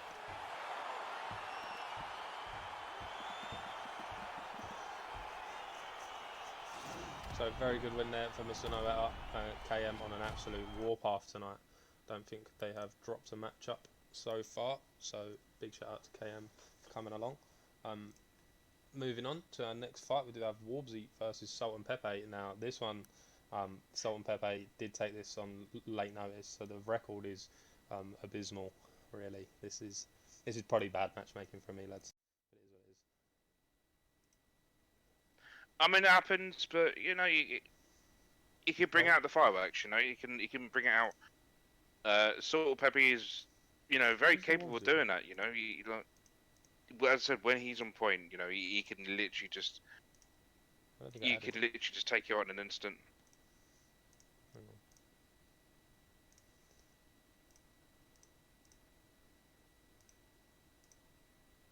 No, I don't think I added it. Oh, we will add it now. So you do see that Warbsy ranked number 4 taking on ranked number 42, Salt and Pepe. 9-4 versus 3-4 in this featherweight division. Both Englishmen going head to head. Yeah, like I say, a bit mismatching on the rankings, but couldn't really find another suitable replacement. But Salt and Pepe said he wants this. He will take this fight. So big up to him. This will be a great fight. I think you had it on the wrong graphic, mate. Not anymore. Might be a bit delayed. I think my actual stream bit's delayed. Oh, there we go. So Warbsy versus Salt and Pepe, they are good to go. We will move over to them as we are approaching the final stretch of the card this evening.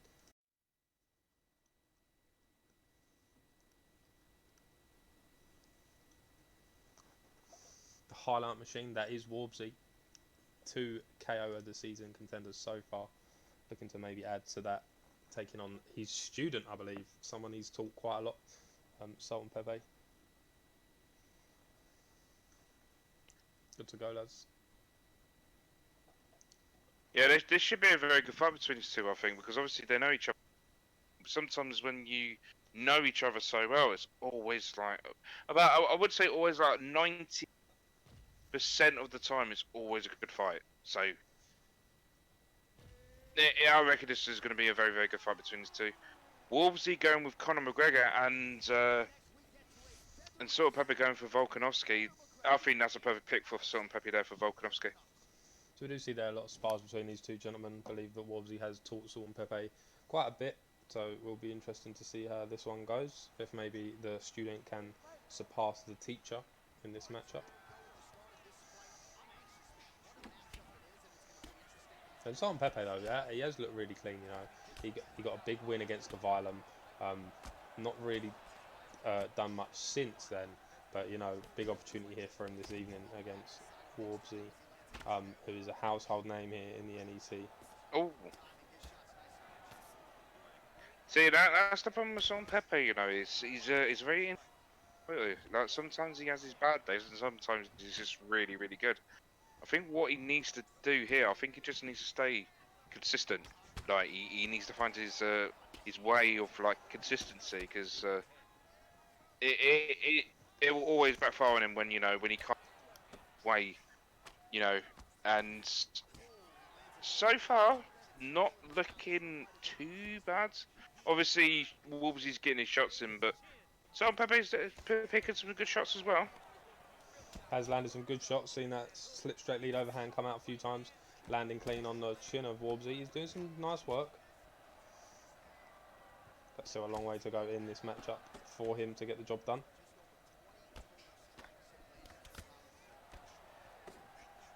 Oh, And pulling the ball out of the way of that body knee. I'm not gonna lie. For me, that's a low key.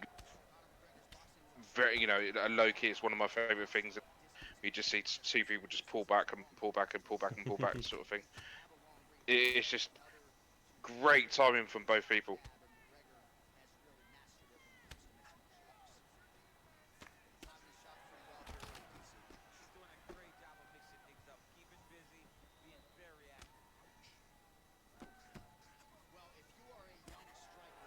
So, having a little bit of a feeding out process at the moment. I feel like they're just like you could tell that they're not like going ham, even though they're coming up close. It's just it's a feeding up moment.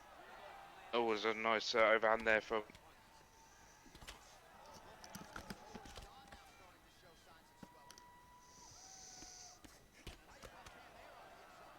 Salton Pepe Right, doing so all the pressure in this last minute, trying to walk Warbsy down as Warbsy is losing a bit of stamina. yeah, Conor McGregor probably hasn't got the greatest stamina in the world. So about in the sort of like lower 90s, but with Volkanovski, with him having like cardio, like you could just throw shots all day long, as long as you just obviously don't get too much damage on the body. What would you? I do have a question though. So you've trained each other for so long, you fought each other. Oh, anyway, never mind. I was literally gonna say, what would you change up, like knowing that your opponent knows you well? I don't know. I feel like for Nathan, for Salton Pepe, you've really got to come with something different, because obviously we do see the spar record obviously heavy in Warbsy's favour. But for Warbsy, you kind of just come out and do what you've been doing. You've taught him everything, so you kind of just come out and fight your game. That you normally beat him with anyway. If you're like, oh, but a big rock there. Oh, Drops and I him. think this is gonna be it, bro. Oh, that was close. Good defense there from Salt and Pepper.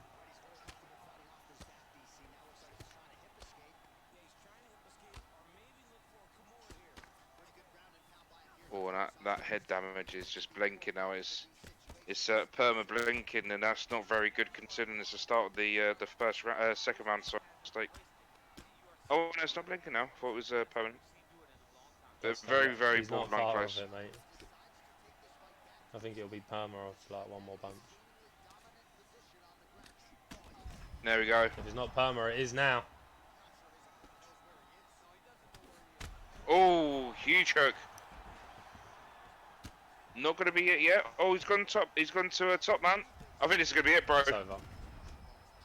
There we go. It's over. And Warbsy does get it done against eager Salton Pepe. Very beautiful performance there.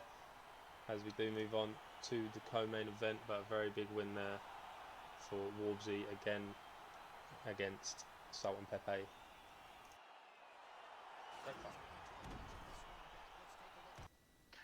Yeah, no, it was a very different fight to what we've seen earlier, and they didn't go fully all out, but they were just trying to pick as best shots as they can.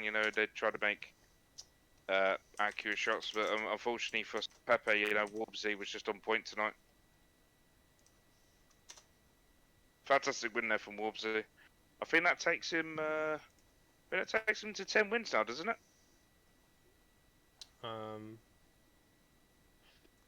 9. Could be wrong. 9. Could be wrong. But either way, very big win there for Warbsy.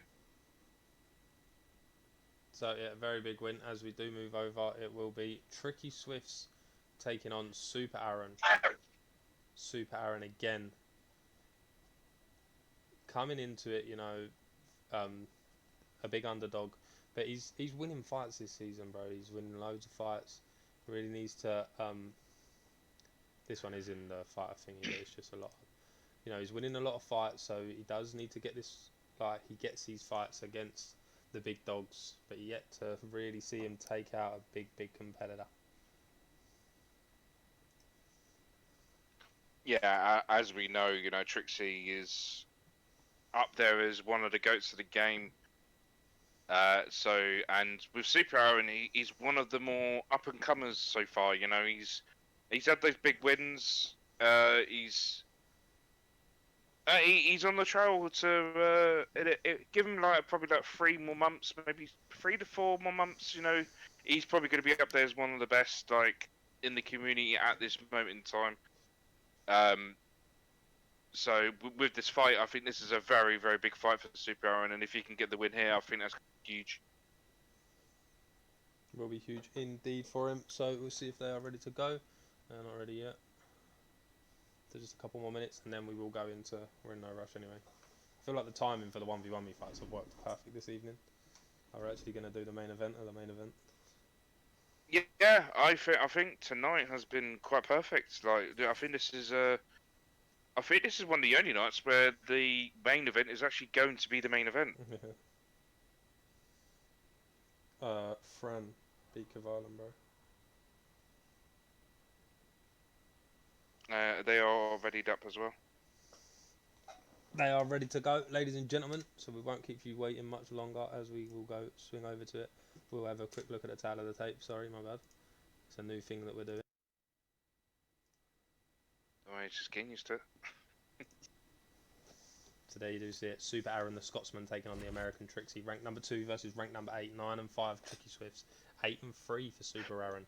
8 finishes for Tricky. 8 finishes for Super Aaron. So the Scotsman does meet the American in the octagon here tonight. So it will be a great contested fight.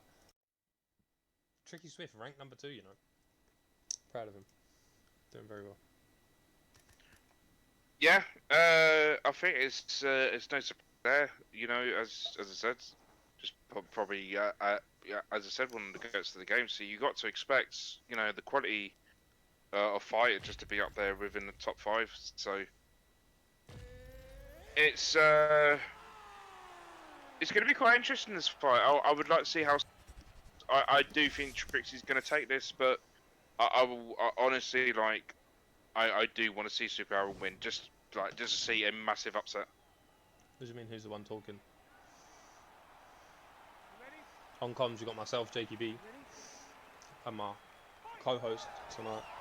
He's Lucky 13, bro, the man that does the graphics. And there we go, Super Aaron versus Trixie.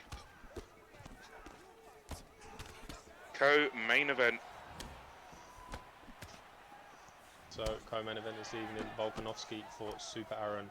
Tricky Swifts picking up one of his favourite fighters, Dustin the Diamond Poirier. Will be a good fight, but Super Aaron really up against it. But, we know this game, can always get it done. Yeah, never count anyone out, one sort of punch or kick could just literally end the fight. So you could never count anyone out, there's no such thing as an easy fight. So it's going to be, that was a very good 2 overhands there. Just what do you think Super Aaron needs to do against someone like Trixie? For me, he just needs to, he's kind of doing all right. Just needs to be patient, stop the wrestling of Trixie, keep us on the feet, and just really wait for his moment to get off some big strikes against Trixie.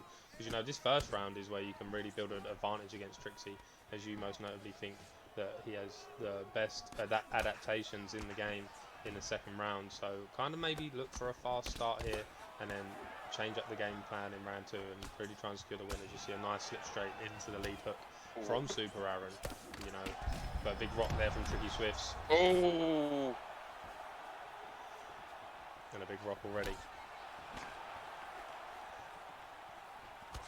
And as you said there, with Trixie, he's literally the master of the second round adjustment. He's always getting his wins, mostly in the second round. Sometimes it goes past there, but we always see a knockout in the second round. So it's going to be interesting to see where Aaron goes from there, though. Is he gonna is he going to make an adjustment as well? Because so far it looks like Trixie's got his number.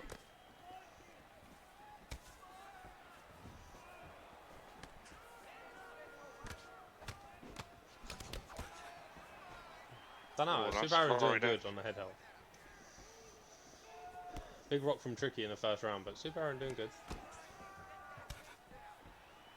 Yeah, I think he's doing good. I think what Aaron needs to do is proper surprise him. You know, he's got to get a stun of his own.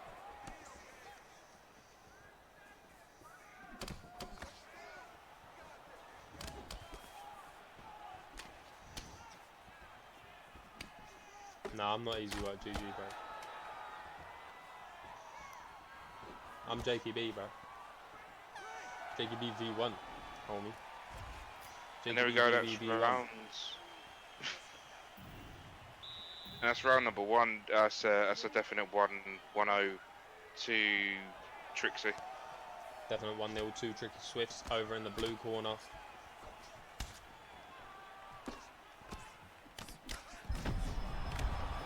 Oh, look at that. Beautiful flurry of punches there from Trixie. Oh, look at that. Lovely stuff.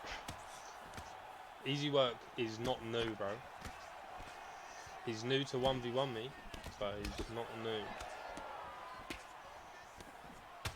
He was meant to fight Driz, but Driz weren't here.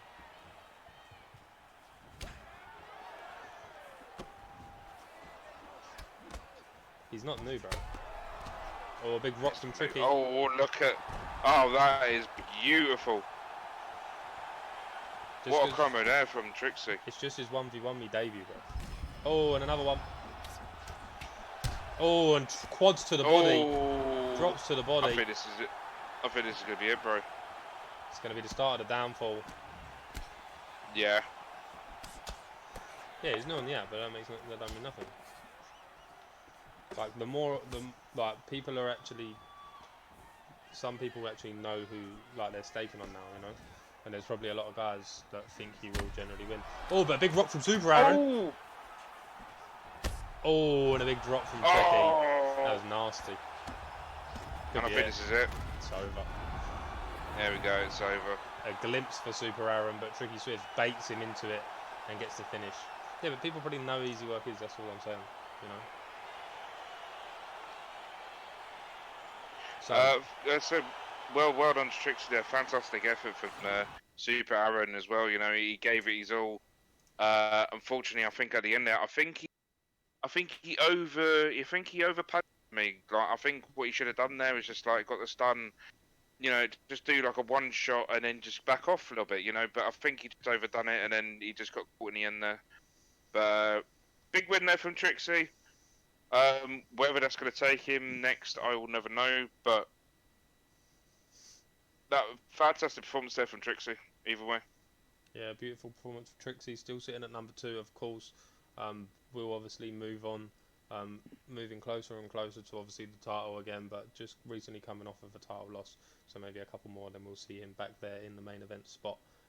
Maybe taking on Driz. It was noticed that he did actually play really well against Driz last week, but did ultimately fall short in that department. But up next we do have our main event. That is Dirty Dave taking on Easy Work GG. And a lot of people don't know Easy Work GG. If you don't know, then you might know after tonight. Let's take a little look at their up next.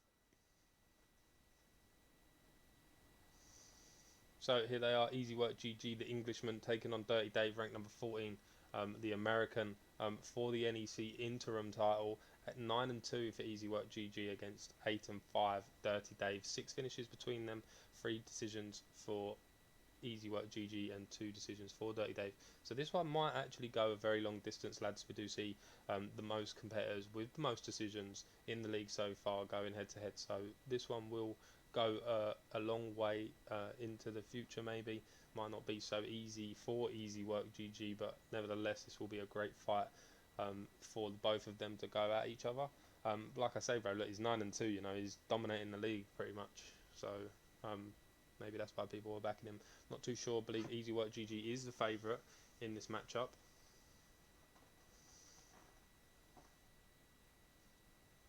I do believe he said he was, but just a very, very minuscule favourite. If I do remember correctly.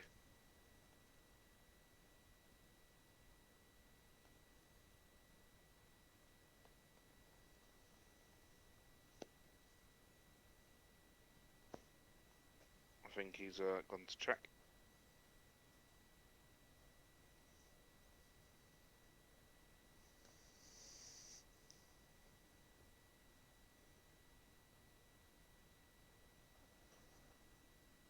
So this will be a great matchup.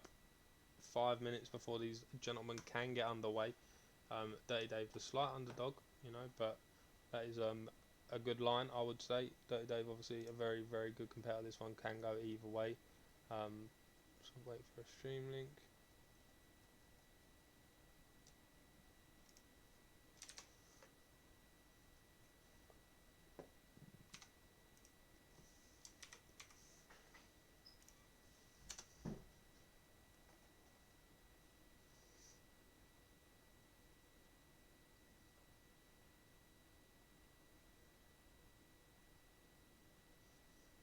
Yeah, just waiting for a stream link and we should be all good to go.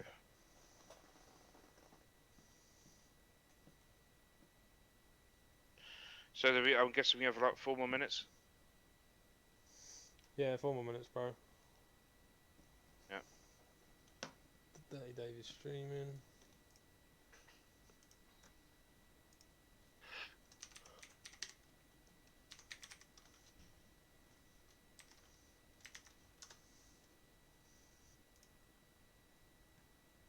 Yeah, got it.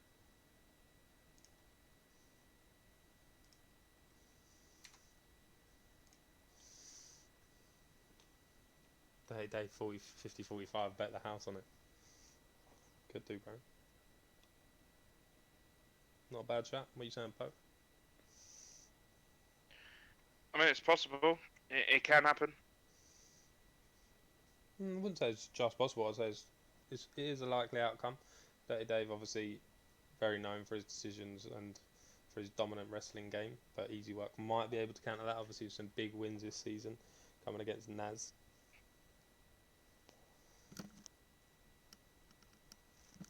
So we'll have a quick look at the rules, ladies and gentlemen.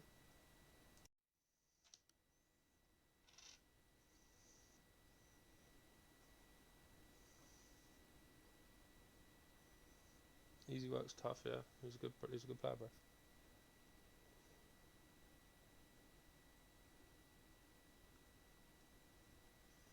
So there's your rules, ladies and gentlemen. This is a 5-round fight. Any use of exploits, no matter how minimal, accidental, will result in a disqualification.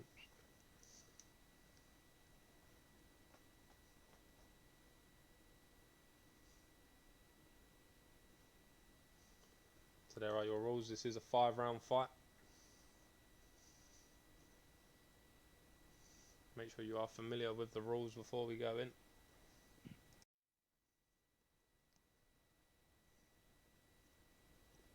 Yeah, as we don't want the outcome like last week with Swap Jamie versus Concept, so rules are meant to be placed, you know. J Robbo lurking in the chat.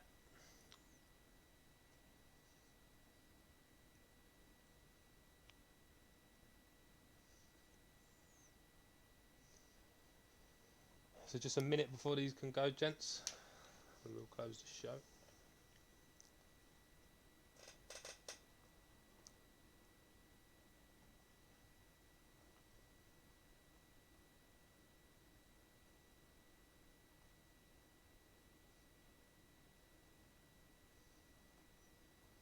Oh, the question is, who do you think?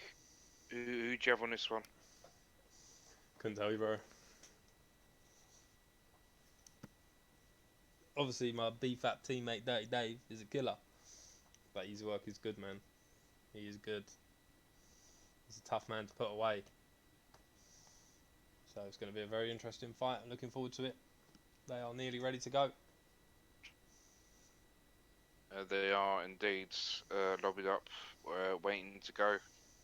So a late rally from Dirty Dave evens the odds a little bit, but this will be a great fight as they are ready to go.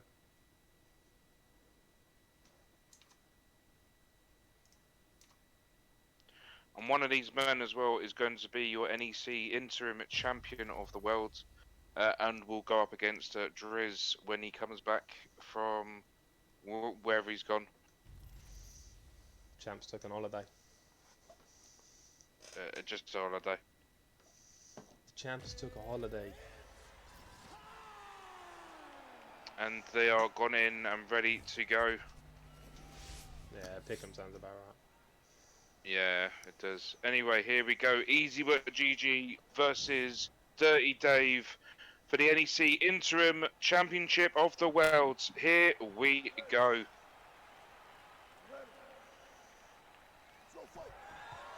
So 5 rounds, 25 minutes, accelerated clock to get us through this one. Easy Work GG in the white trunks with the red gloves, with Leon Edwards. Dirty Dave in the blue trunks with the blue gloves, with George St. Pierre, a very good pick he is known for. And yeah, this is going to be a great fight. Sit back, enjoy the show. So far, a good start through the first 30 seconds for Easy Work GG. Getting a nice bit of that body work of Dirty Dave. Chomping that body work. Yeah, he's doing a very good job at the moment, and you can see he's already Dave has already damaged his legs as well. Like he's already got some damage on Easy Work's legs, so carries on with that. You know, he's not gonna. Easy Work's not really gonna have that much power in terms of punching. So Dave keeps that up. You know, he could get Easy Work in trouble. Easy Work could be in trouble indeed, but Easy Work doing some good body work through the first 2 minutes of the round. Dirty Dave looking to return fire with some of his own. Wonder how long it will be. Oh, but a big front kick from Easy Work.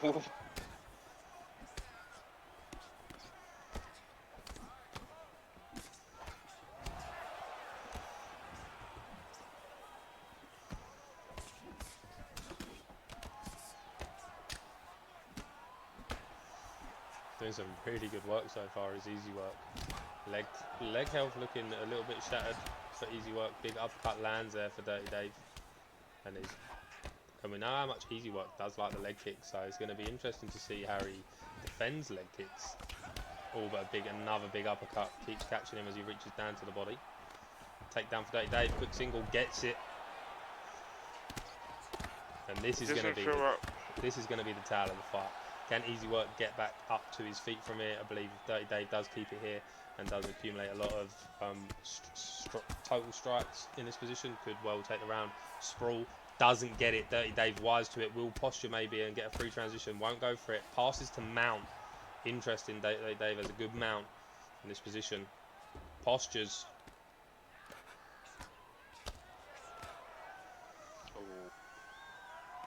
Yeah, this is going to be. If this is going to keep carrying on, this is going to be a very long day for. Immediately back to mount.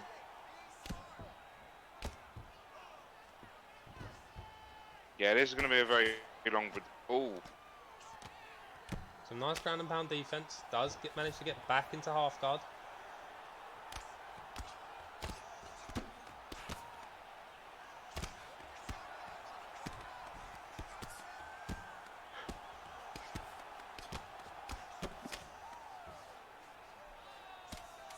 Pushed up again. Oh. Oh, Easy Work in a little bit of trouble there, and that's round number 1. Little bit of trouble, round number 1, and I believe Dirty Dave's round, bro. I think he got a stun there. I'm not too sure if that was a stun or not, but there was no stun. Right. Well, yeah, I think that's Dirty Dave's round. Probably just off of significant strikes. Easy Work did start well with the body work, but Dirty Dave worked a clinic.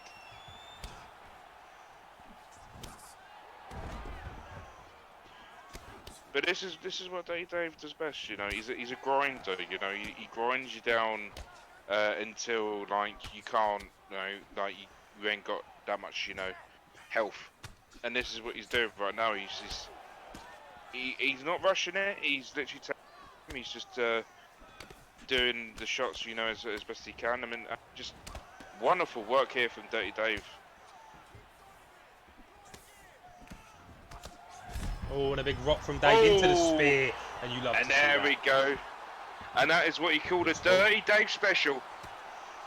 Into the spear, but an immediate sprawl there, and does manage to find his way back to his feet pretty easy. Does easy work, but that is massive for Dirty Dave. And that's his signature move right there. You know, just stuns you and then just spears you down. And he's done it like hundreds and hundreds of times, and it's just always fantastic to see. But easy work still very tough competitor. 2 finish, 2 put it out there. 2 put him out. Oh, that was a bit of a wild body kick there from Easy Work, just from distance.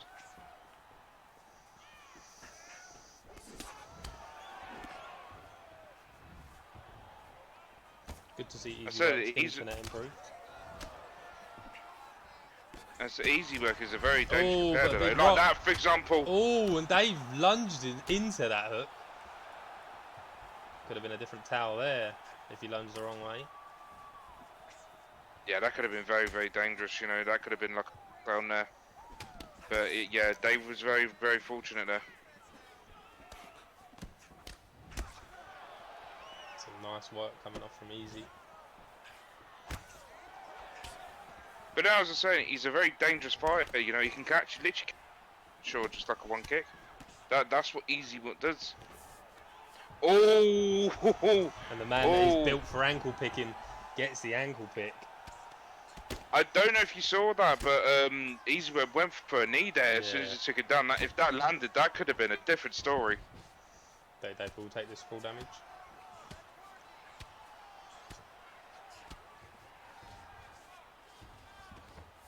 Pulls him into the half guard. I don't think that's the right move there, because look, here he goes.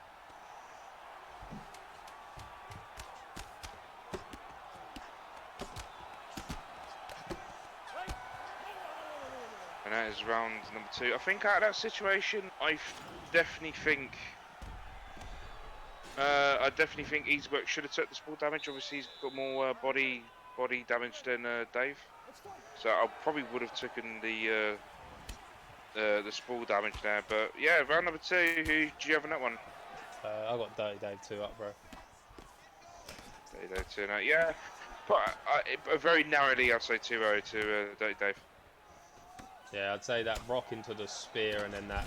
Ooh, but another big rock from Dirty. I'd say that rock into that spear and that bit of ground and pound at the end definitely won it. Built for ankle picking, denies that one. Easy work, GG. Great denial there from Israel. I think that's one of his first big denials. You know, he's having a hard time denying Dirty Dave takedowns, so that was a very big denial from Easy Work there. A lot of the chat saying Pulled over. 1-1. Ooh. And I will say, Easy Work GG's head health is Blinking every time he gets touched.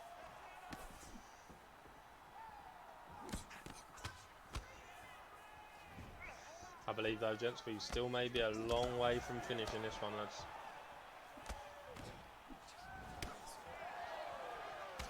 Yeah, I think it's gonna. I probably could be wrong. I think this could succeed. And a beautiful counter. I think this fight will succeed 3 rounds, but I don't think it's at that point where I think it's gonna go to 5. And a big suplex. Gets the And spawn that is again. huge for Dirty Dave.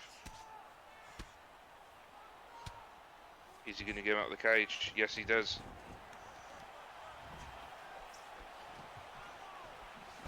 Oh, and a big leg rock. Oh! Oh, and that's a huge. I didn't actually see how low Dirty Dave's legs were. He's low, bro, and his stamina's low. Oh, this could change the fight, bro. Oh, that was a bit weird animation. Oh, and Dirty Dave's his head hunting right now. Oh, that was nice. That fake takedown there into another. Beautiful.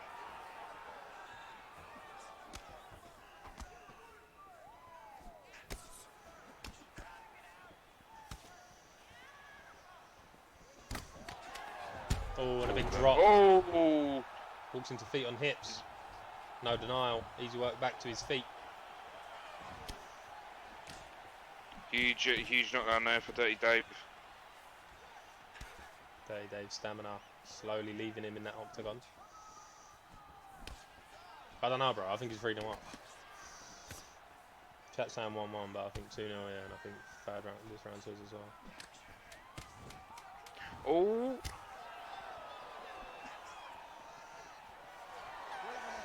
And there we go, that's round number 3. I think it's 3-0, Yeah, lads.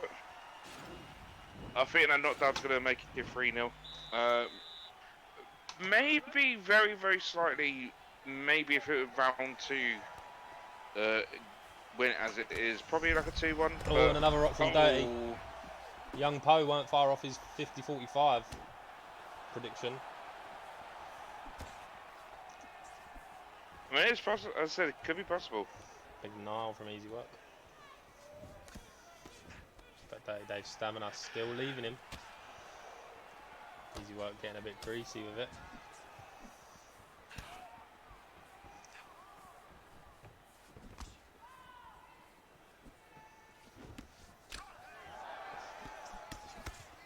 Oh, that's what left with Easy Work GG.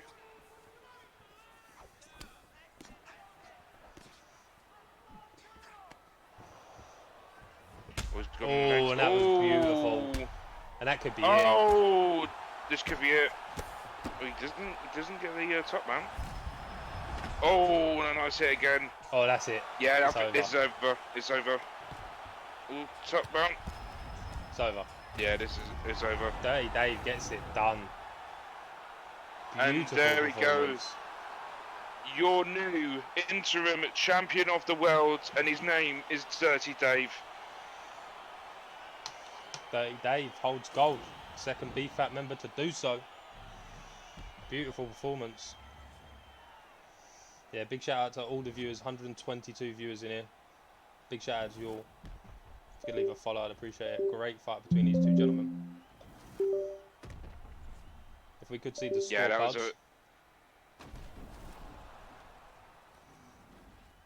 that was a phenomenal main event fight. You know, commiserations to Easy Work GG. I had him a few times, but I think Dirty Dave just was on another level compared to Easy Work GG. Beautiful fight. Dave slowly guessing out, but does get it done with a beautiful sequence, really, with a catch the kick, throws the head kick, rocks in, gets him up against the cage. Would like to see the stats. Would like to see if that was, yeah, GG easy, bro. Bro, it's a glorified friendly, bro. Relax. If Dave could show us the stats politely. 3-0, I reckon. Chat reckons 2-1. Would like to see who knows more.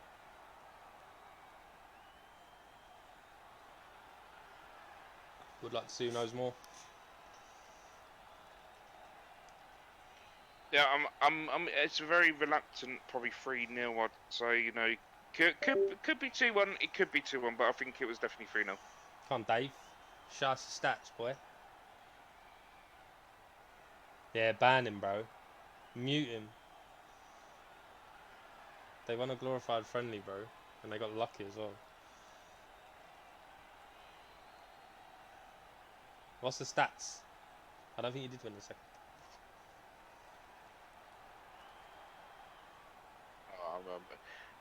It's I really want to say. There's some crazy scorecards, bro. There's some crazy scorecards, bro. Take a look at them. 30-27, 29-28, 29-28. That's a brazy scorecard. Oh, that so. So we was all right, lads. We was all right. We was all right. So, big GGs to everyone. We'll have a quick little recap of the card as we go over to raid someone. Big shout out to that last fight. A lot of guys in here.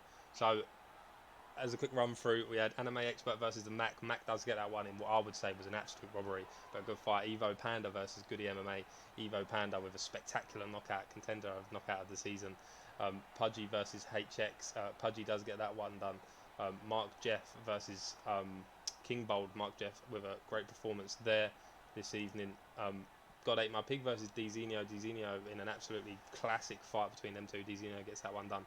Jovi Rami and Mr. Pip go into war. Jovi Rami does get that one done in the end. Pablo G versus Kemura in another slugfest. Pablo G did come out on top. Kavalan versus Fran. Fran continues some of his beautiful work, and he does gain another win to the record. Ryan K versus Pabs in what was a very back and forth fight. Pabs did remain the victor in a round 3 knockout. Jack 13 versus Suave Jamie. Suave Jamie absolute dominant from bell, just from the word go, and finishing Jack 13 in the first round. Leach versus Getting Spark. Getting Spark does defeat the Leach and makes a record in NEC 1-1 and lines up a beautiful trilogy. Lilo getting a beautiful win there with Dana White against Ali A. Webo versus Kante. Kante coming out on top. And Papi Gaucho versus Frosty MMA. Frosty MMA have a beautiful finish on a slipped front kick with a boom, slip, bang, left hook. Noeta versus Benjami. Noeta does come out on top there. Warbs dismantling Sultan Pepe. Tricky Swifts getting the job done against Super Aaron, and Dirty Dave and new NEC interim champion taking on Driz Season next week. Defeats Easy Work GG in the 3rd round, and fourth round in the 4th round. Spectacular from Dirty Dave there. So yeah, big shout out to NUGS AU. Big shout out to 1v1 me. We will be back next week, same time, with some more spectacular fights. If you could all just stay for the raid, would appreciate it. Gonna quickly go ahead and swing a raid over to someone in the community, someone pretty cool. Who do we like the look of this evening?